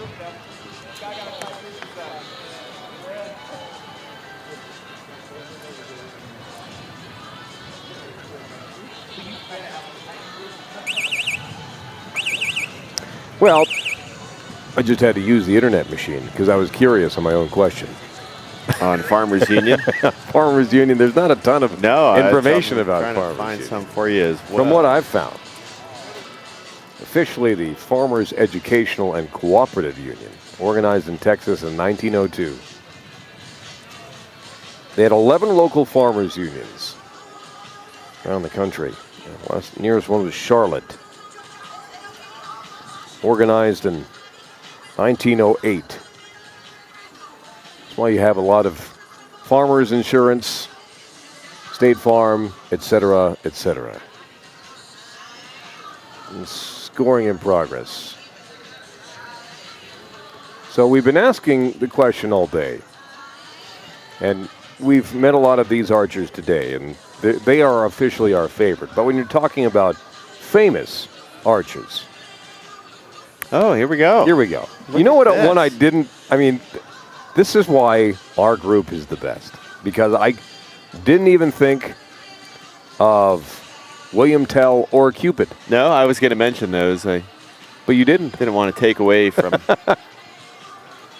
I mean, talking about our athletes involved, but yes, Cupid, Hawkeye, the Green Arrow is literally named the Green Arrow, and then Daryl Dixon. Hawkeye is from Last of the Mohicans? No, that's the Avengers. Oh.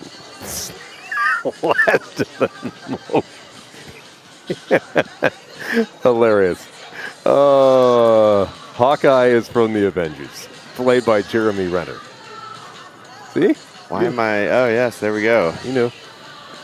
He was all weird-eyed in the first one. Anyhow. My pick on this list would be Legolas or Cupid. However, William Tell did have an overture written for him, so it's hard not to pick William Tell. Clearly, I'm column right, with no offense to Daryl Dixon or John Rambo. I'm going to go with Legolas. My favorite archers, yeah. Did we not talk about Rambo enough, though? We did not. Okay.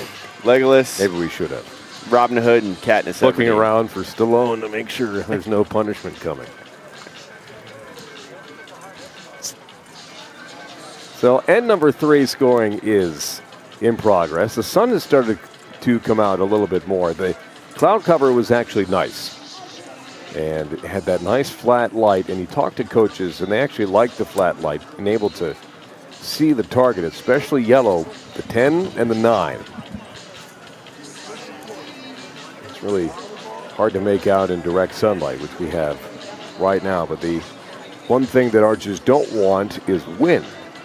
And the flags are pointing straight down. The windsock is as well. So another part of the reason they have this in the morning and not in the afternoon, where Colorado is famous, especially at higher elevations. Colorado Springs higher than Denver, Colorado, for those afternoon thunderstorms. So scoring is in progress. We'll get those to you momentarily as we look east on Washburn Field. So we'll hear from some of our teams with Tina Dixon coming up in just a bit. Now we're ready for end number 4. Yeah, Colorado Springs sits at 6,035 feet of elevation, or 1,839 meters, for those of you that prefer that measuring system. Denver, the Mile High City, sits at 5,280. Wait. The Mile High City is a mile high. Wow. Learn something new every day. Here's Master Sergeant Jerry Millen. And this is just what's happened for him this week at the 2025 Warrior Games. 4 golds in track, a gold and a bronze indoor rowing, a silver for powerlifting, precision air, and field. How many athletes, DC, have we seen that have competed in 8 or 9 of the 11 total sports here at the Warrior Games? Not many. That is very impressive. Master Sergeant Jerry Milan, hailing out of Pinehurst, North Carolina. Know where that is. He's representing SOCOM. And this is he competed as well in 2022 and 2023 for Warrior Games, the 2023 Challenge in 2024, so his 4th Warrior Games. For Master Sergeant Jerry Milan with the full schedule. Busy week for him. And 4 currently in progress. See the sign for Colorado College is behind our line of archers. Right in between groups C and D. Just a couple seconds left. Everyone has shot all of their arrows. We have 3 arrows per archer in each end. So now it's time for A to hop back up.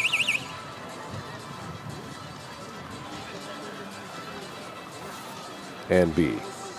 Can A and B shoot together? C and D shoot together. And you never really feel the rush, I feel like. 120 seconds is a lot of time for just 3 arrows. And everyone can take their time here in qualification rounds as Captain Matthew Teague looks on. Interesting footwear choice for him today. He's got the loafers on. Man of leisure. Why not? Beautiful day here in Colorado Springs. I doubt that you own a pair of loafers. Not a loafer guy. A lot of flip-flops. Spend about, no, you don't say. Spend about 7-8 months of the year wearing. There they are. There's the foot choice of Matthew Teague. I love it. Absolutely fantastic.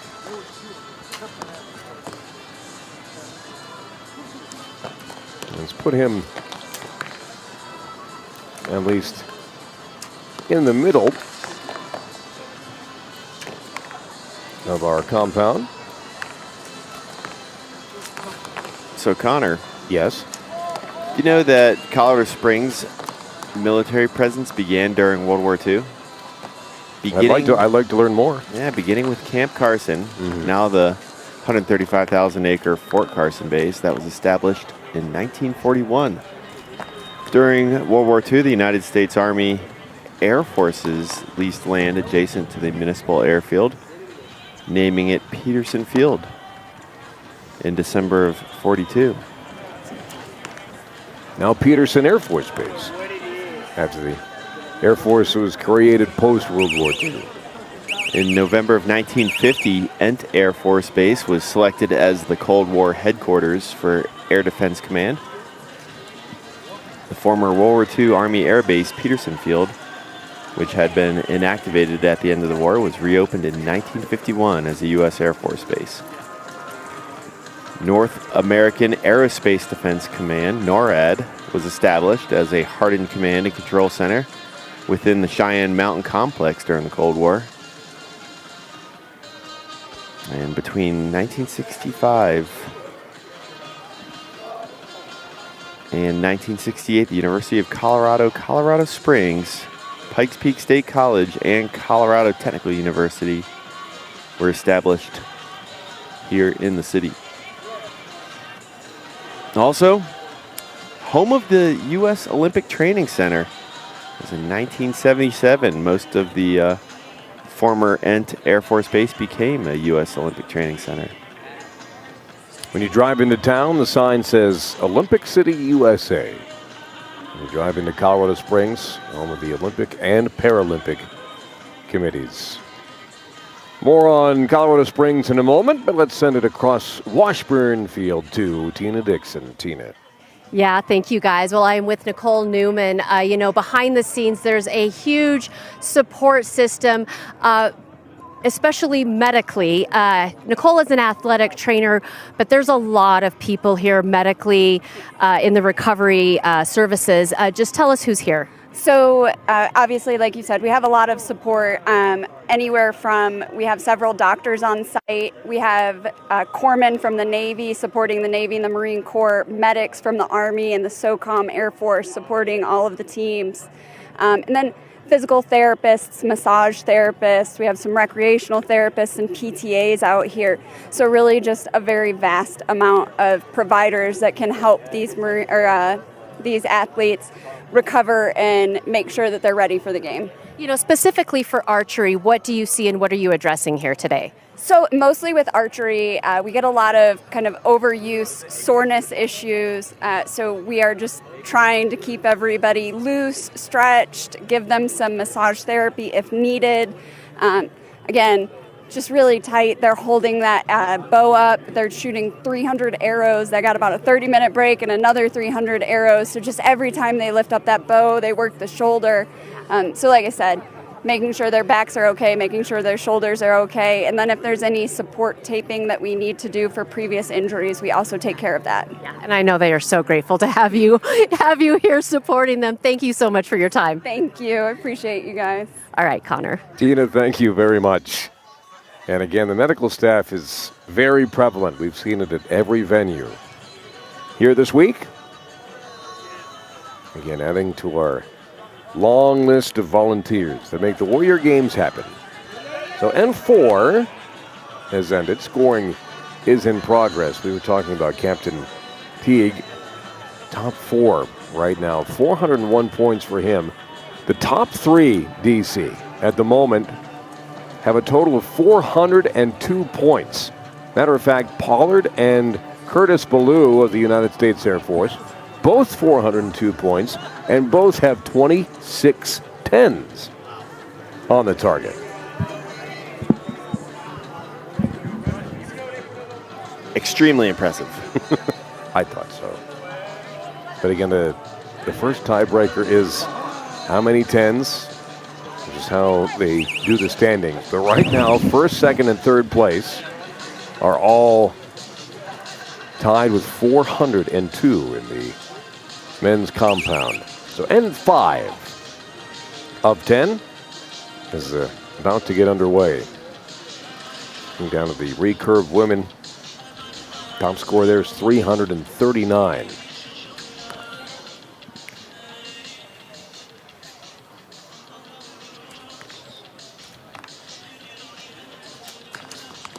See on that left sleeve of the Navy uniforms there's a phrase in Latin, non sibi sed patriae, which is Latin for not for self, but for country, worn by James Garza there out of Hondo, Texas.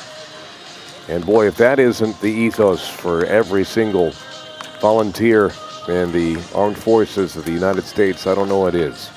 Not for self, but for country. Hospital Corpsman second class James Garza competing this week as well in indoor rowing, precision air, and wheelchair basketball.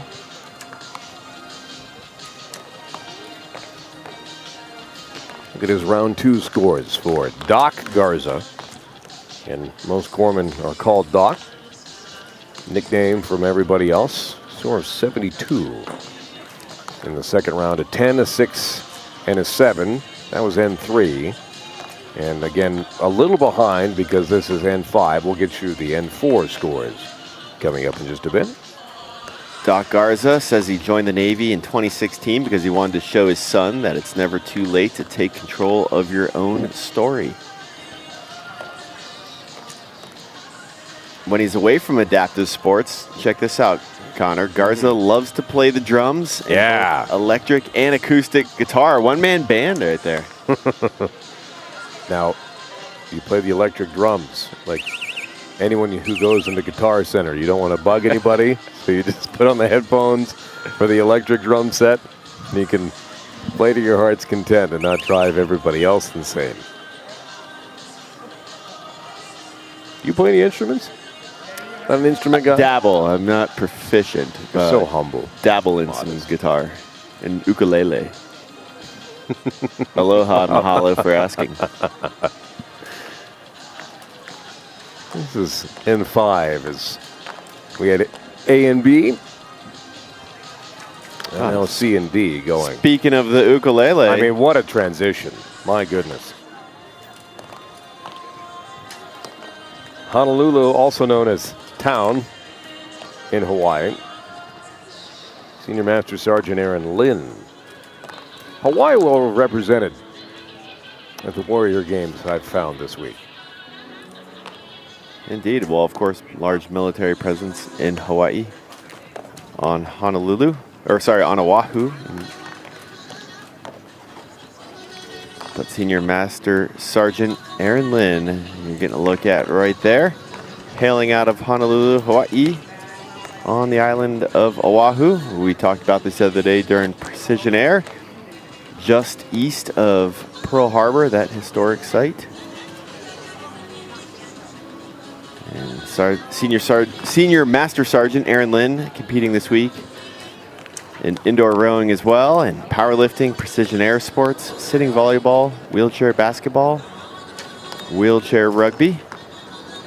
And Senior Master Sergeant Lynn joined the Air Force in 2002, serving as an explosive ordnance disposal technician. The COD guys are absolutely nerves of steel, courage, and you see a lot of them trying to deal with things post-military service because of the nature of that work. And 5 completed, and the walk towards the target begins. Unofficially, as of right now, until we add more scores, those 402s are still at the top. Pollard, Ballou, and Haley in compound men. Seated compound men, Thomas, Lane, and Terry. Open compound women, it's Samantha Fry, Suhako, and Hayden. And then for the recurve, Nathan Baldwin. We saw him earlier this week along with Keith Bennett and Senior Master Sergeant David Adkins. Garcia, Campos, and Iggy for the open recurve. And then, of course, Reyes and Avila going head-to-head in the visually impaired category.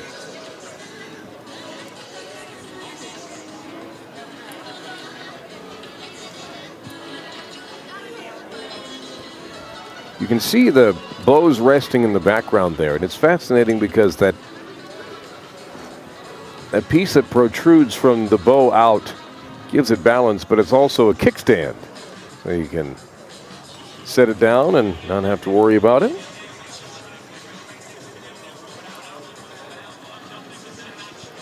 During Precision Air, we found out that those air pistols and rifles that the competitors were using cost about $4,000. As you say retail, I don't know if you can buy those at a retail store, but cost about $4,000. And would love to know, see if we can find out a price tag on one of these bows here that we're seeing today, as they are some very nice and technical looking pieces of equipment.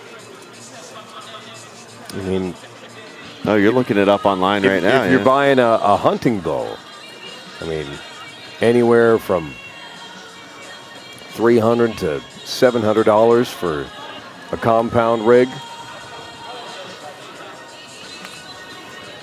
There's a question out here. It looks like over at position 21, target number 21, as to how to score one. They had to have the judges come over and take a look and give that decision. And they've found it and made it so everyone can make their way back and start getting ready, for end number 6.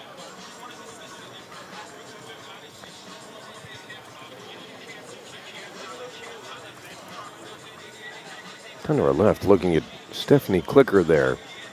She was a gold medalist in women's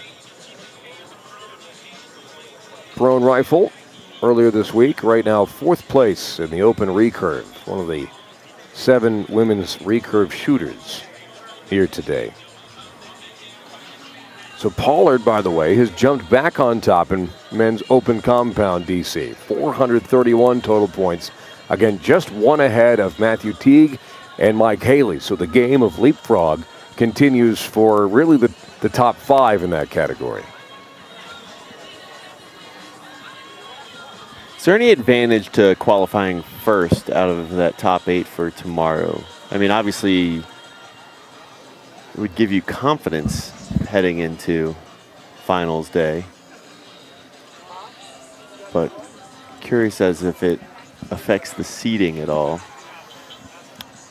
Well, I think that it's position-wise, and the positions are, I mean, there's no advantage to having target number 29 versus target number 13. I think it's very similar to how we spoke to some of the athletes on Monday about Precision Air, that, hey, if you're in a good spot, if you're hot, then you're hot, and that usually carries over from day to day. Or unless you're Scotty Scheffler, from week to week, the PGA Tour seeming to win almost every single time. That's tough to do as well. Consistency, not just within every group of 3 shots in an end, but it's from day to day as well, as we begin end number 6 of qualification round number 2. Again, the combined score of rounds number 1 and 2 will get you possibly into the top 8 to compete tomorrow, as that's Mario Webb out of Roanoke Rapids, North Carolina. Back-to-back Warrior games for the Tech Sergeant, competing for Team SOCOM. And 2 options on the sleeve for SOCOM. It's the black and gray flag or the full red, white, and blue. Which one would you pick, style-wise? Which suits you better, DC? Ooh. You see them right next to each other there. Black and white on the right, and then full colors on the left. I think I'd go with the traditional. Yeah. Red, white, and blue. Big red, white, and blue guy. Just feel like I'm not cool enough to wear the gray and the black. I would beg to differ. Another angle at Webb. And again, this is end number 6. And end number 5, a 9, an 8, and an 8. Total score of 386 for him. Pretty darn good, but that still has him in 15th place in the men's open compound. But again, you can shoot this consistent, and you look at his scorecard for round number 2, including 3 10s to start off the round. First end. And you can still be in 15th place. That's how good everybody is today. Technical Sergeant Mario Webb, also with a full schedule this year's Warrior Games, competing in powerlifting, precision air sports, sitting volleyball, and wheelchair basketball, as well as archery today.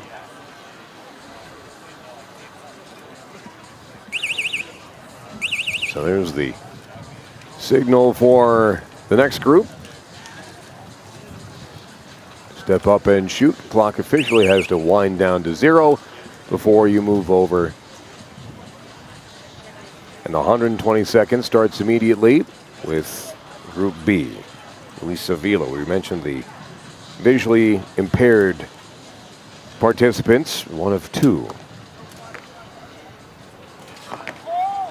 Now 4 straight Warrior Games for Captain Avila. And you can see the difference there with the visually impaired competitors. They have to sort of shoot from their chest, and his background, I mean, he's Look been at in and around for a long time, DC, all the way back to the year 2000. Enlisted in 2000, earned commission in 2004, served 5 deployments. Thank you for your service, Captain Luis Avila. Absolute warrior. Received the Bronze Star and Purple Heart. And there you look, you're asking the question earlier, it's the assistance about the target and unable to move and then pull that bow back and release.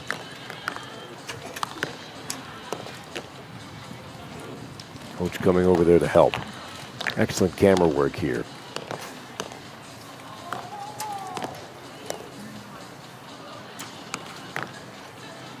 So he finds the target on the outside there, does Avila.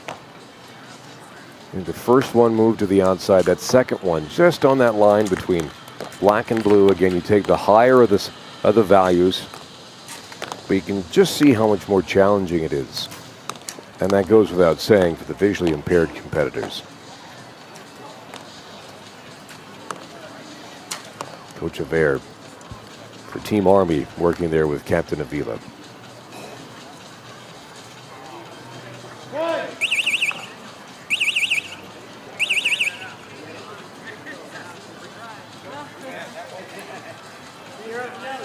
So the siren sounds and they walk forward to try and score end number 6. With some of these injuries, DC, some are in combat, in service, and some, like we talked about Brianna Gerard earlier, was an accident that happened outside of her military service. But that doesn't mean that your military family abandons you at that time. Community. Once again, circling back to a theme that has been resonated throughout the week, the community, looking out for each other. It's interesting looking at these coaches here. They're sort of back by the tents, right side of your screen. They can only use binoculars to check out the scores, as the competitors are the only ones allowed with the volunteers up to see what the score was. So this is N6 of 10. Qualification round number 2. After 2 is through, then we will be through for the day and come back tomorrow for the team competition and the medal rounds. Houston Thomas talked about, I just keep looking at his 10s. DC, 34 10s. Wow, 34 10s out of how many? 34 out of, you're going to make me do math again. Yes. Hold on. Whoever told you there would be no math involved. Lied to my face? To you, yes. Okay. Spoke with a forked tongue. Through 34.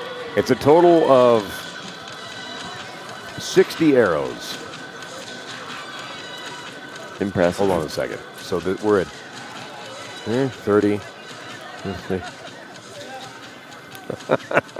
I can see steam coming out know. of your ears. 18. So I think 36 of 48. Wow. Arrows have been 10s for Thomas. A 10 for Thomas. Thomas, the 10 engine. Still Mike Haley, 29 in the open compound. And he's opened up his lead unofficially before the end of the 6th round. 460 points for Mike Haley.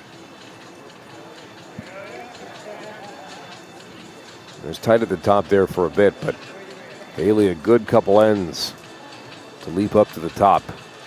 And again, you don't have to win it today. Just have to make the top 8 to move on to tomorrow. And now we mentioned Jerry Millen. He's at 414 in 9th place on the outside looking in at John Michael Britton, who in our first round today was the top 4 shooter.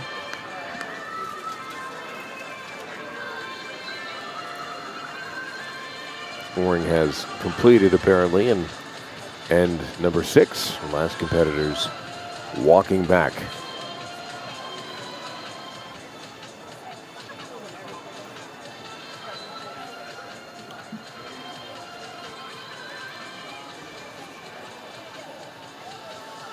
Could be a better day here in Colorado Springs. Wind picking up just a little bit coming from the south, but it's sunny enough that the umbrellas have to come out. Look at Reyes there. Those are both of our visually impaired competitors. Reyes from the Marine Corps and Avila from the United States Army. And those are the only 2 in that category here today. Qualification rounds 1 and 2. Corporal Travis Reyes also competing in field powerlifting, and we saw him during Precision Air earlier this week.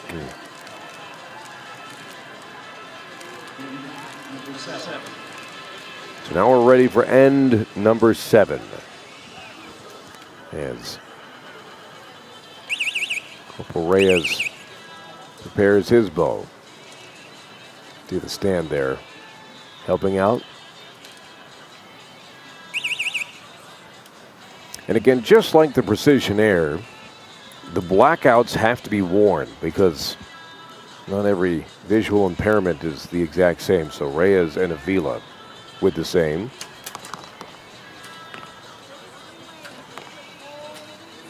As Reyes lets it go for the first arrow in end number 7.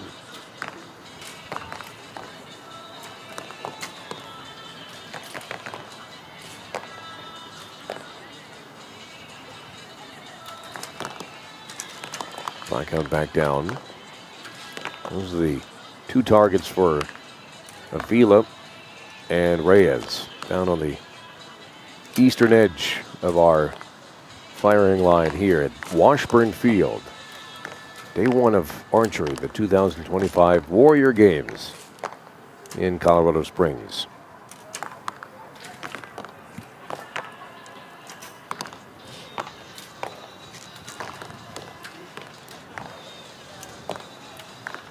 Deep breath for Reyes.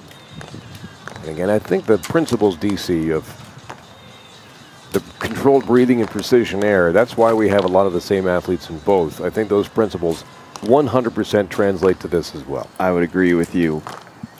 Absolutely. Takes a steady breath, a steady body, a steady mind.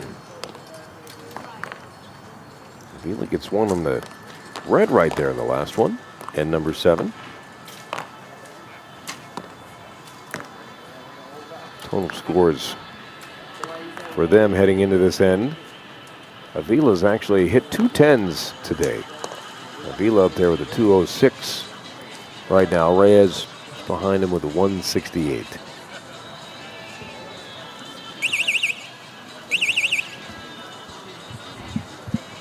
Seconds left before the next group can start shooting, and that 120-second clock begins. You heard that go one more time. So group number 2 is up and ready to roll.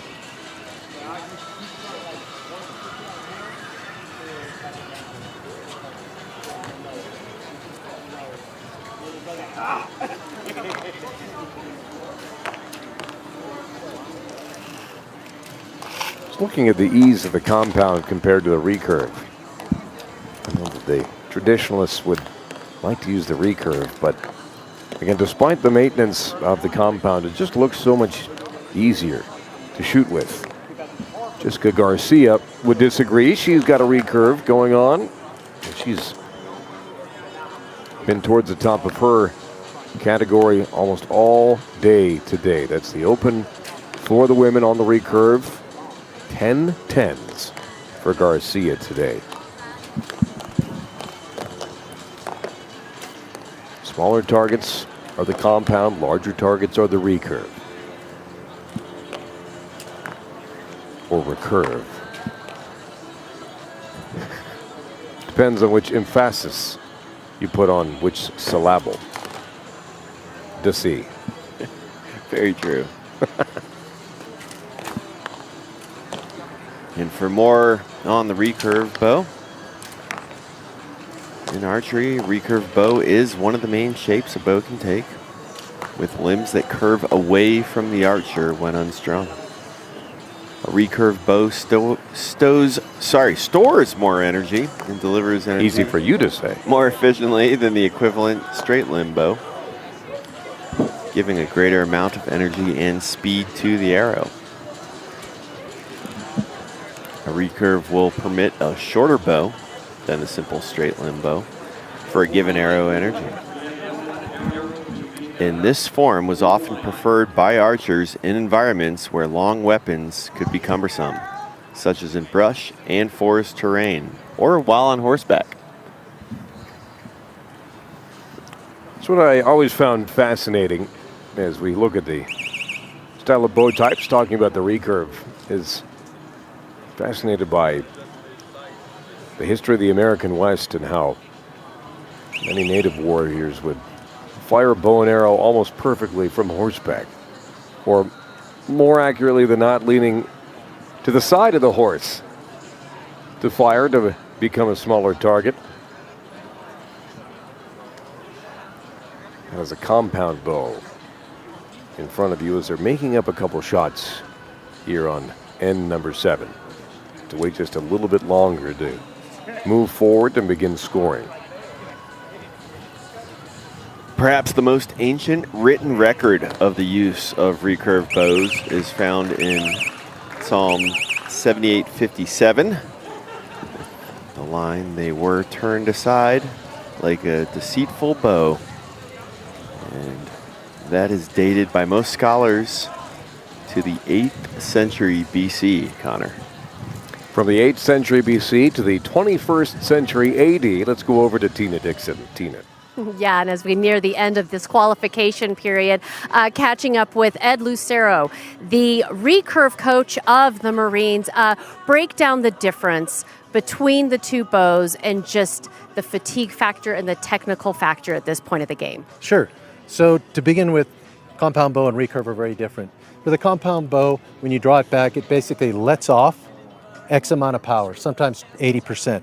With a recurve bow, once you draw it, you continually draw the weight of the bow, which increases when you get to anchor and when you're tensioning for the final shot.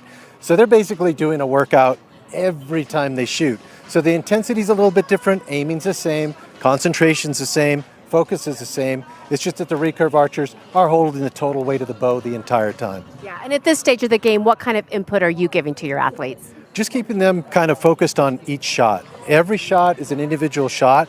Don't look at other scores. Don't think about your score. Shoot them one at a time as their own little tournament, each arrow. Yeah. How proud are you? You know, some of these athletes just picked up a bow not that long ago. To see them on the line, how proud are you? I don't know that I can even quantify the feeling that you get, because as anything you do when you're volunteering or you're coaching, they always give back to you more than you can possibly give. It's extremely proud, and we have some novice archers out here that are just doing tremendously, right? So great to hear. Thanks again for your time, and I'll let you get back to it. Thank you. Connor. Tina, great job and great insight there as well. It's amazing how many coaches, and you could talk to coaches, any sport, any activity, they say that they almost learn more from the players, the participants, than they would be able to teach the players or participants. Door swings both ways. Like a saloon and a spaghetti western.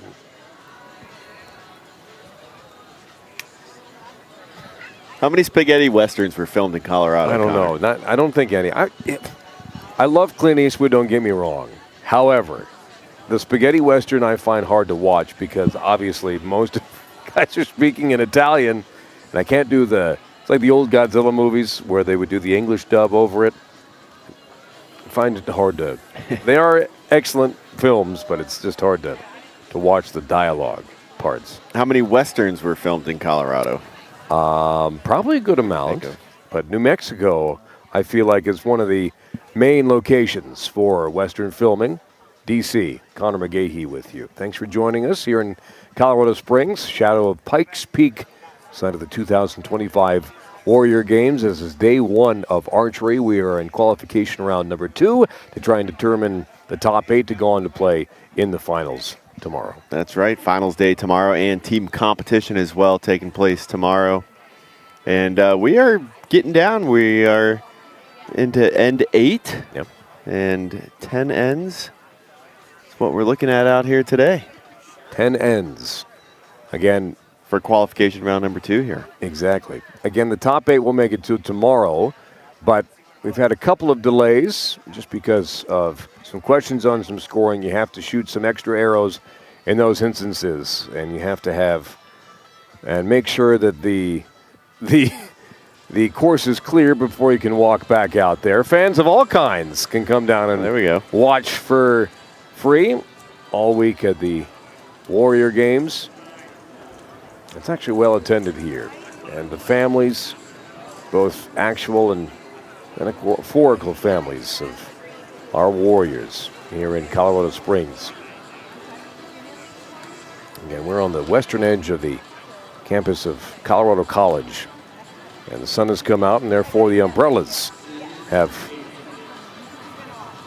come out.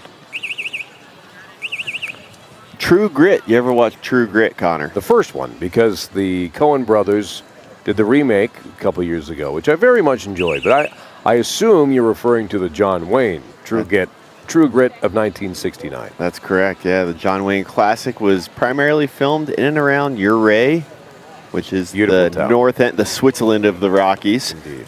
It's the north end of the north gateway to the San Juan Mountains. Ridgeway and Montrose. Do you say Montrose or I say Montrose. I like how they say it there, Montrose. That's where my dog was from, Montrose, Colorado. What was your dog's name? Rocky. Is Rocky still with us? Oh, yeah. Yeah. He's 13 months old. Good boy, Rocky. His whole litter was named after national parks, and he was named Rocky. I couldn't exactly change that. But Montrose. Wasn't Butch Cassidy and the Sundance Kid filmed here as well? That's correct. Butch Cassidy and the Sundance Kid was filmed in locations in Silverton. There, nestled in the San Juan Mountains. Durango at the south end of the San Juan Mountains. Telluride at the west end of the San Juans as well. And it included the Durango and Silverton narrow gauge railroad that runs between those two towns.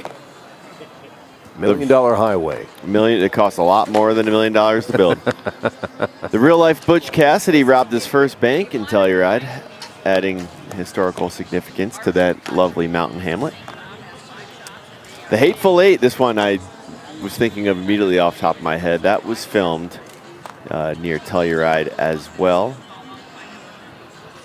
I remember part of The Lone Ranger with Army Hammer and Johnny Depp was shot in southern Colorado as well, I believe. John Wayne spent a lot of time here because I believe there's one more that he was in. The Cowboys. Ah, that's the one. A couple years later, yep. John Wayne starred in that movie, and that was filmed near Pagosa Springs. I'd be turning back if I was you. That's a pretty good John Wayne right there, Connor. My favorite John Wayne Western It's not the Searchers, but it's actually Rio Bravo with Dean Martin, Ricky Nelson, Angie Dickinson. Oh, wow. If you haven't watched it, it's totally worth it. All right. Ricky Nelson's character is actually named Colorado in there. I wonder if Samantha Fry has seen Rio Bravo. Not a whole lot of Westerns filmed in Dayton, Ohio, I'll tell you that. This is end number 8, by the way, of 10 in qualification round number 2 as we try and get back on our narrow gauge track.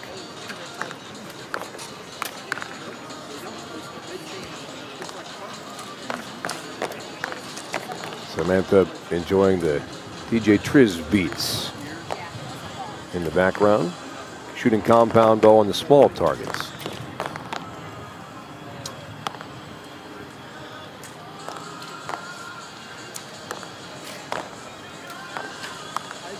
Did we get you one of those hats? You requested one. I did request one. We haven't gotten one yet. It was a subliminal. Get me one of those Warrior Game bucket hats. I feel like you have to be more direct in asking. Hello, may I please have this hat, please, because I want it, please. Thank you, please. I will wear it with pride.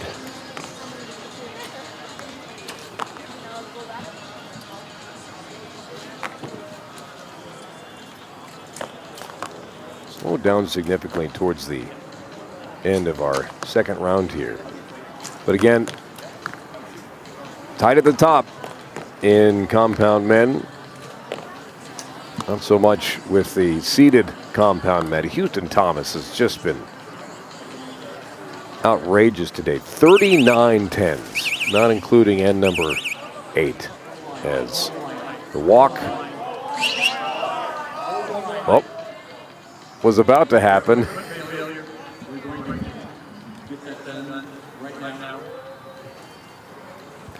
We have to do a couple of reshoots, I think. Everyone thought that it was time to roll down range, and they obviously wisely stopped. The distance behind the targets, if you have 50 meters worth of clear space, you can walk back there. It's almost about 20 meters on the sides. You see our boss right in the middle wearing one of your bucket hats. And Iggy needs to make up a couple arrows on our west side. I'm excited to see if Houston Thomas gets his 40th 10 here in this end 8. Judging by how it's gone so far, that's likely. Total score of 497 going into end 8. And that leads all archers in all categories.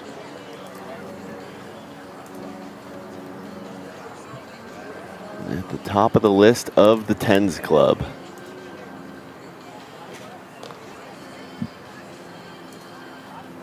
As Ainsley and Guanzo. Let's go.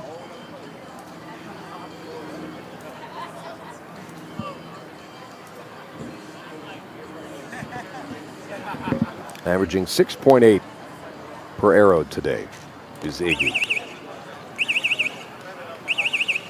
All right. So that latest whistle means that we're clear to inspect and score. And number 8 as we make our way towards 10.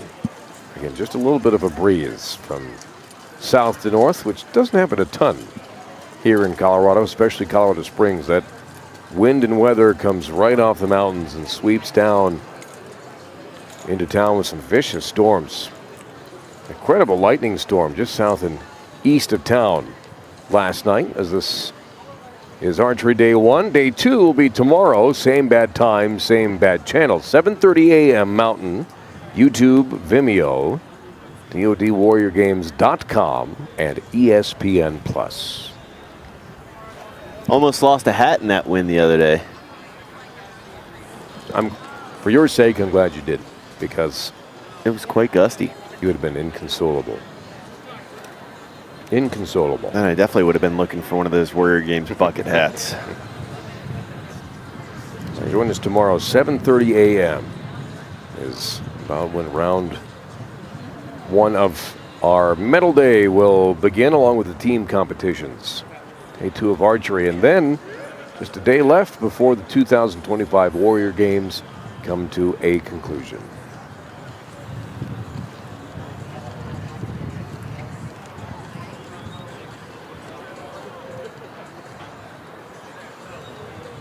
Scoring in progress of end number 8. More leapfrogging, as with 54 of 60 arrows fired, Captain Matthew Teague of the Marine Corps has hopped in front of Mike Haley with a score of 518. Again, placement doesn't necessarily matter today, but it will tomorrow.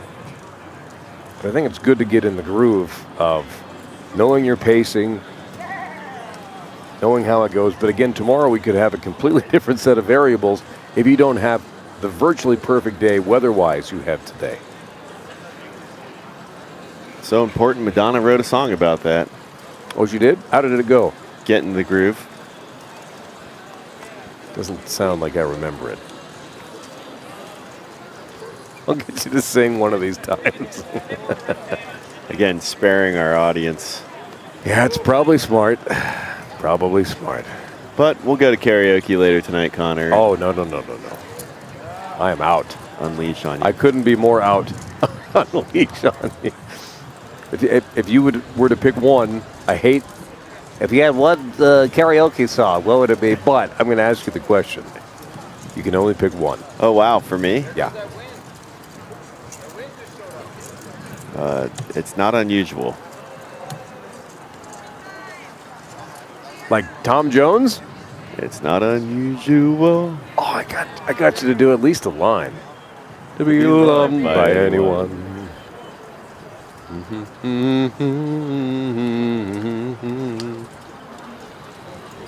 Great song. What? I mean, a good choice, but why that one? I always wanted to be a crooner. That's a debate. Is Tom Jones a crooner? Because True. Who's a bigger crooner, Tom Jones or Humperdinck? Engelbert Humperdinck. There's the question of the day. Who's the bigger crooner? Engelbert Humperdinck. I would say that obviously Frank and Dean are the top 2 crooners.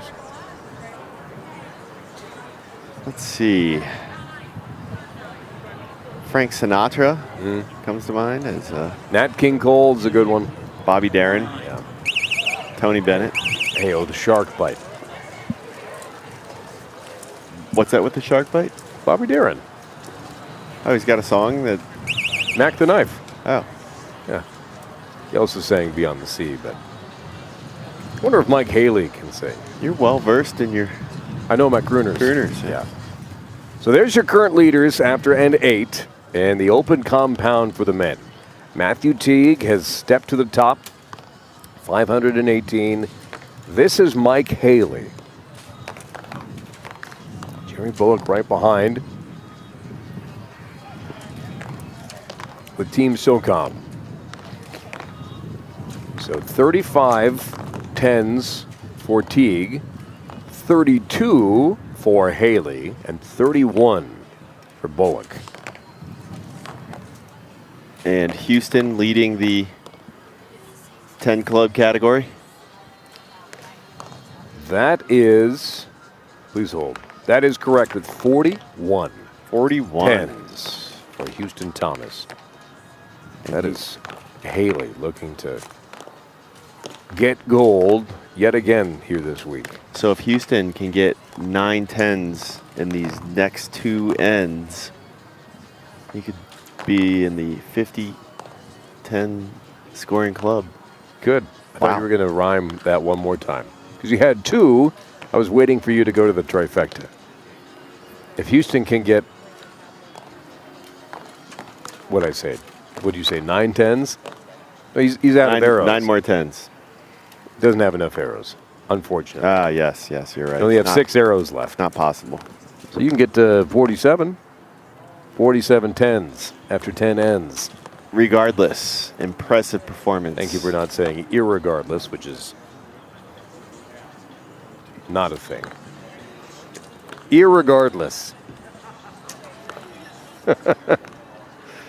Haley taking his time here in N9 for the last shot. 6 seconds left. He's done. Just standing there. Everybody else was slow to come up and start to shoot, but Haley dialed in.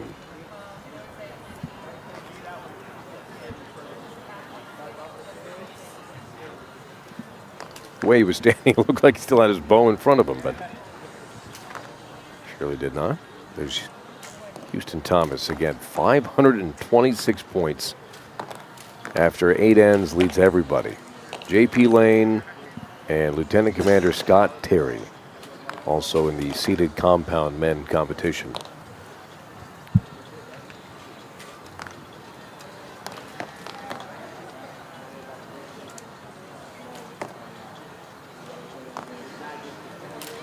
Look at that.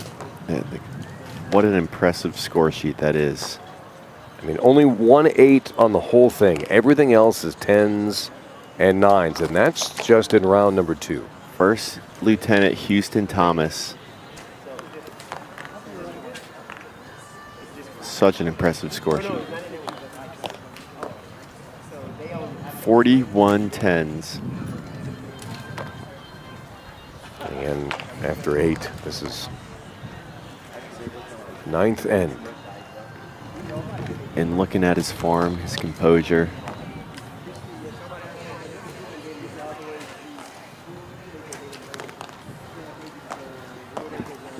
Again, not a lot of movement, so the stand goes on the bottom. His 3 are fired for end number 9.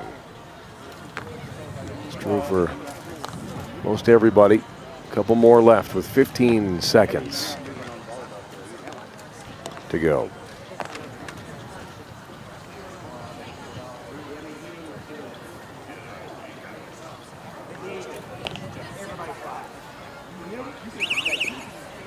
And there's the buzzer. As everyone was waiting, for it to complete. And now we'll check the scores on end number 9 as the journey from south to north takes place here at Washburn Field, the campus of Colorado College in Colorado Springs. Plenty more coming up on our streams here. Starting tomorrow, 7:30 a.m. to 1. It'll be Archery Day 2 with DC Tina, our lovely crew, and I guess me. Then from 2 to 10, sitting volleyball. We'll have the pool play and the semifinals. It's all in the same place, DODWarriorGames.com, YouTube, Vimeo, and ESPN+. Then on Saturday, July 26th, will be the final day of competition, 6:30 a.m. Grab a cup of coffee and join us for swimming. Then from 1 to 5, sitting volleyball's finals and medal ceremony will take place. And then we will have the medal ceremonies for swimming and archery to cap things off right before the send-off on Saturday night here at the 2025 Warrior Games in Colorado Springs. A very pleasant morning here in Colorado Springs. And a good day to you. As well. But 73 degrees, only forecasted to get up to 82 for the high today. Just inject that into my veins. Are you sure it's 73? 23 degrees Celsius. Wow. For our Imperial audience, 74 degrees. What would you guess the humidity is at right now, Connor? I mean, I've never been, this is one of my weak spots in life. I've never been a good judge of humidity. I'm going to go with, it feels like a 50-50 day, 50% humidity. You were very close, sir. 55%. Oh, okay, all right. There you go. You get some of my M&M and Reese's Pieces medley here. Oh, it's a medley. Congratulations. You mixed it up, though? Yeah.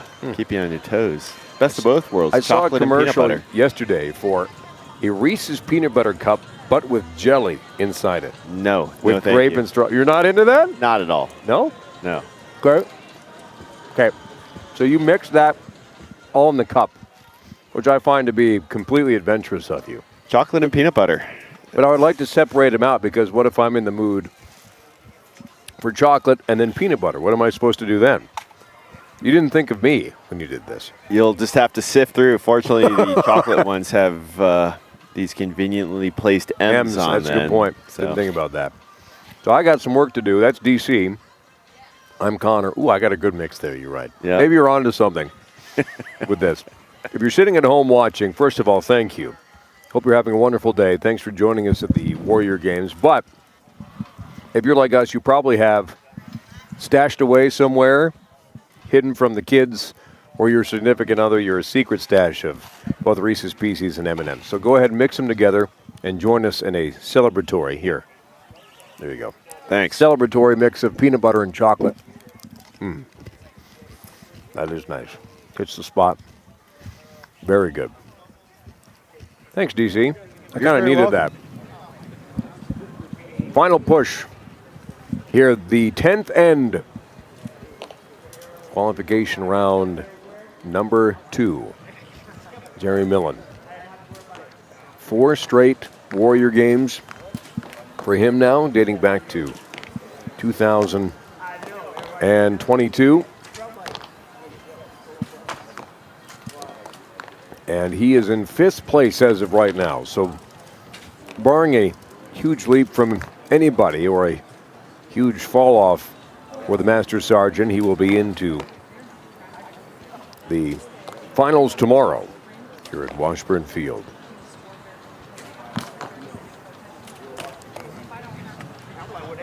Haven't talked a ton about the open recurve for the men. Nathan Baldwin was on top there with 434 points. Just shows you how much tougher it is to hit a 10 with a recurve bow. Baldwin, leading that category, only has 10. As we see Millen's numbers here. Coming out of consistent shooting. Pinehurst, North Carolina. Right. Couple golf courses. I was going to say they are.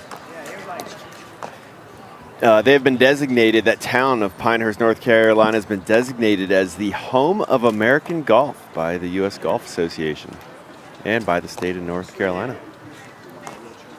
Also, the surrounding area known for its strong equestrian community. You big horse guy?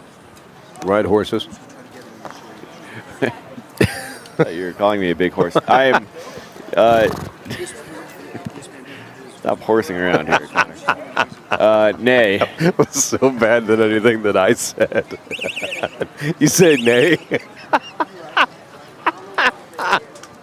Oh, that's well done by you. Are you a big horse guy? Nay. Oh, beautifully done. I love horses. If I could afford to own my own horse. You don't have to own one. I think they're amazing creatures, yes. Yeah. So I guess you could say big horse guy. Big horse guy. Update my profile. Current leaders for the final end of the open compound. Teague up top. Again, it's so close. 547, Haley at 546. And that is Teague in the white and the loafers. They're in the middle.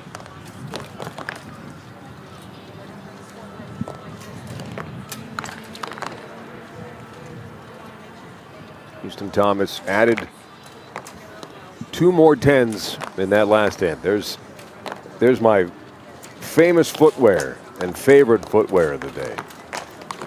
You know who were big horse guys? The Utes. 2 mentions of the Utes today. Yeah. Did you say Utes? These 2 Utes. Yeah, you know, the Utes.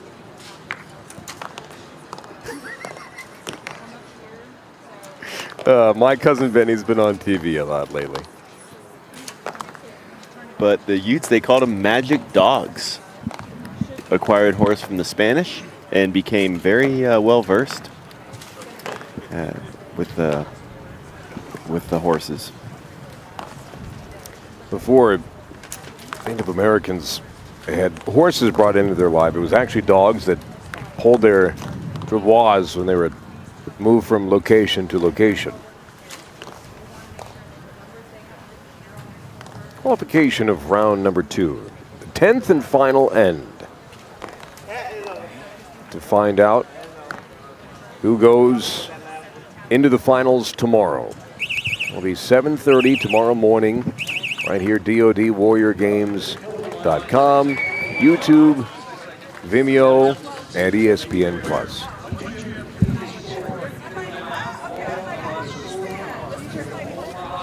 Some last instructions being given about scorecards to the competitors here so they can get official scoring. Ooh, wins definitely. These are. I mean, they ended just in time, didn't they? Because it picked up.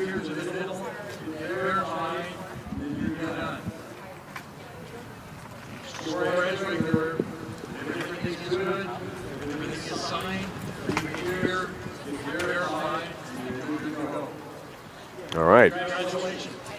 Yeah, congratulations indeed. A round of applause for day one of archery.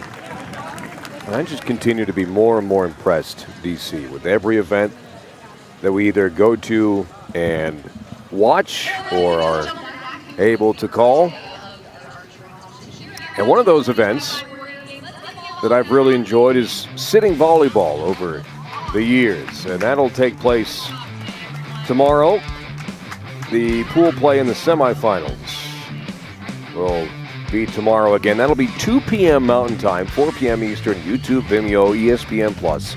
Pool play and semis. That'll be tomorrow after we're done with day 2 of archery. And joining us all day and throughout the week has been Tina Dixon, and Tina is with another special guest, Tina. Oh, yeah. Well, if you look at the scores and at that leaderboard, you'll see Houston Thomas's name up there because some great shooting today and high scores. Give us your assessment of today's performance. Today was a good day. It was pretty calm weather, so I was just getting out there, shooting my shot, just like I practiced for the last couple months. Yeah. Tomorrow's the finals day. To have a day like today, how does that make you feel as you head towards that finals? Pretty confident. I came in today really confident. Like, this is my sport. Warrior Games week for me is about archery. So today's my day. Tomorrow will be even better. So can't wait. All right, so that's going to give you guys an insight of what we can look forward to tomorrow. Houston Thomas, hey, thanks. Enjoy the break, and we'll see you tomorrow. Yes, ma'am. Thank you, guys. Tina, great job. Houston Thomas, no doubt that he will make his way into the final groupings tomorrow. As we welcome you back to our position, DC and Connor with you. Day one is in the books. We'll get official scoring coming up in just a little bit, but your overall impressions of the day today? Incredible. I mean, just like Precision Air the other day, just the focus from our athletes out here, and just very inspiring, and makes me want to go out and dabble in archery. It's something I've always been interested in, but a lot of fun watching everyone out here. But really liked the interview there with Lieutenant Houston Thomas at the end with Tina Dixon, and what an impressive performance by him today. One of the highlights of today indeed, and I love his confidence and his quote, "This is my sport." So look for Lieutenant Houston Thomas tomorrow to just continue to crush it out here. So accurate. How many 10s did he have? It was in the 40s. Officially 45. 45 10s. Incredible. 45 of his 60 arrows were 10s today for perspective. So you had that dominance from Houston Thomas. You had Pollard with a personal best. A ton of other storylines that will continue into tomorrow. It's the day of finals and the team competition here at Archery as day one is in the books. Again, our coverage begins at 7:30 a.m. Mountain Time. For Tina, DC, our wonderful crew, I'm Connor. Thank you for watching. See you tomorrow live from Colorado Springs. It's the 2025 Department of Defense Warrior Games.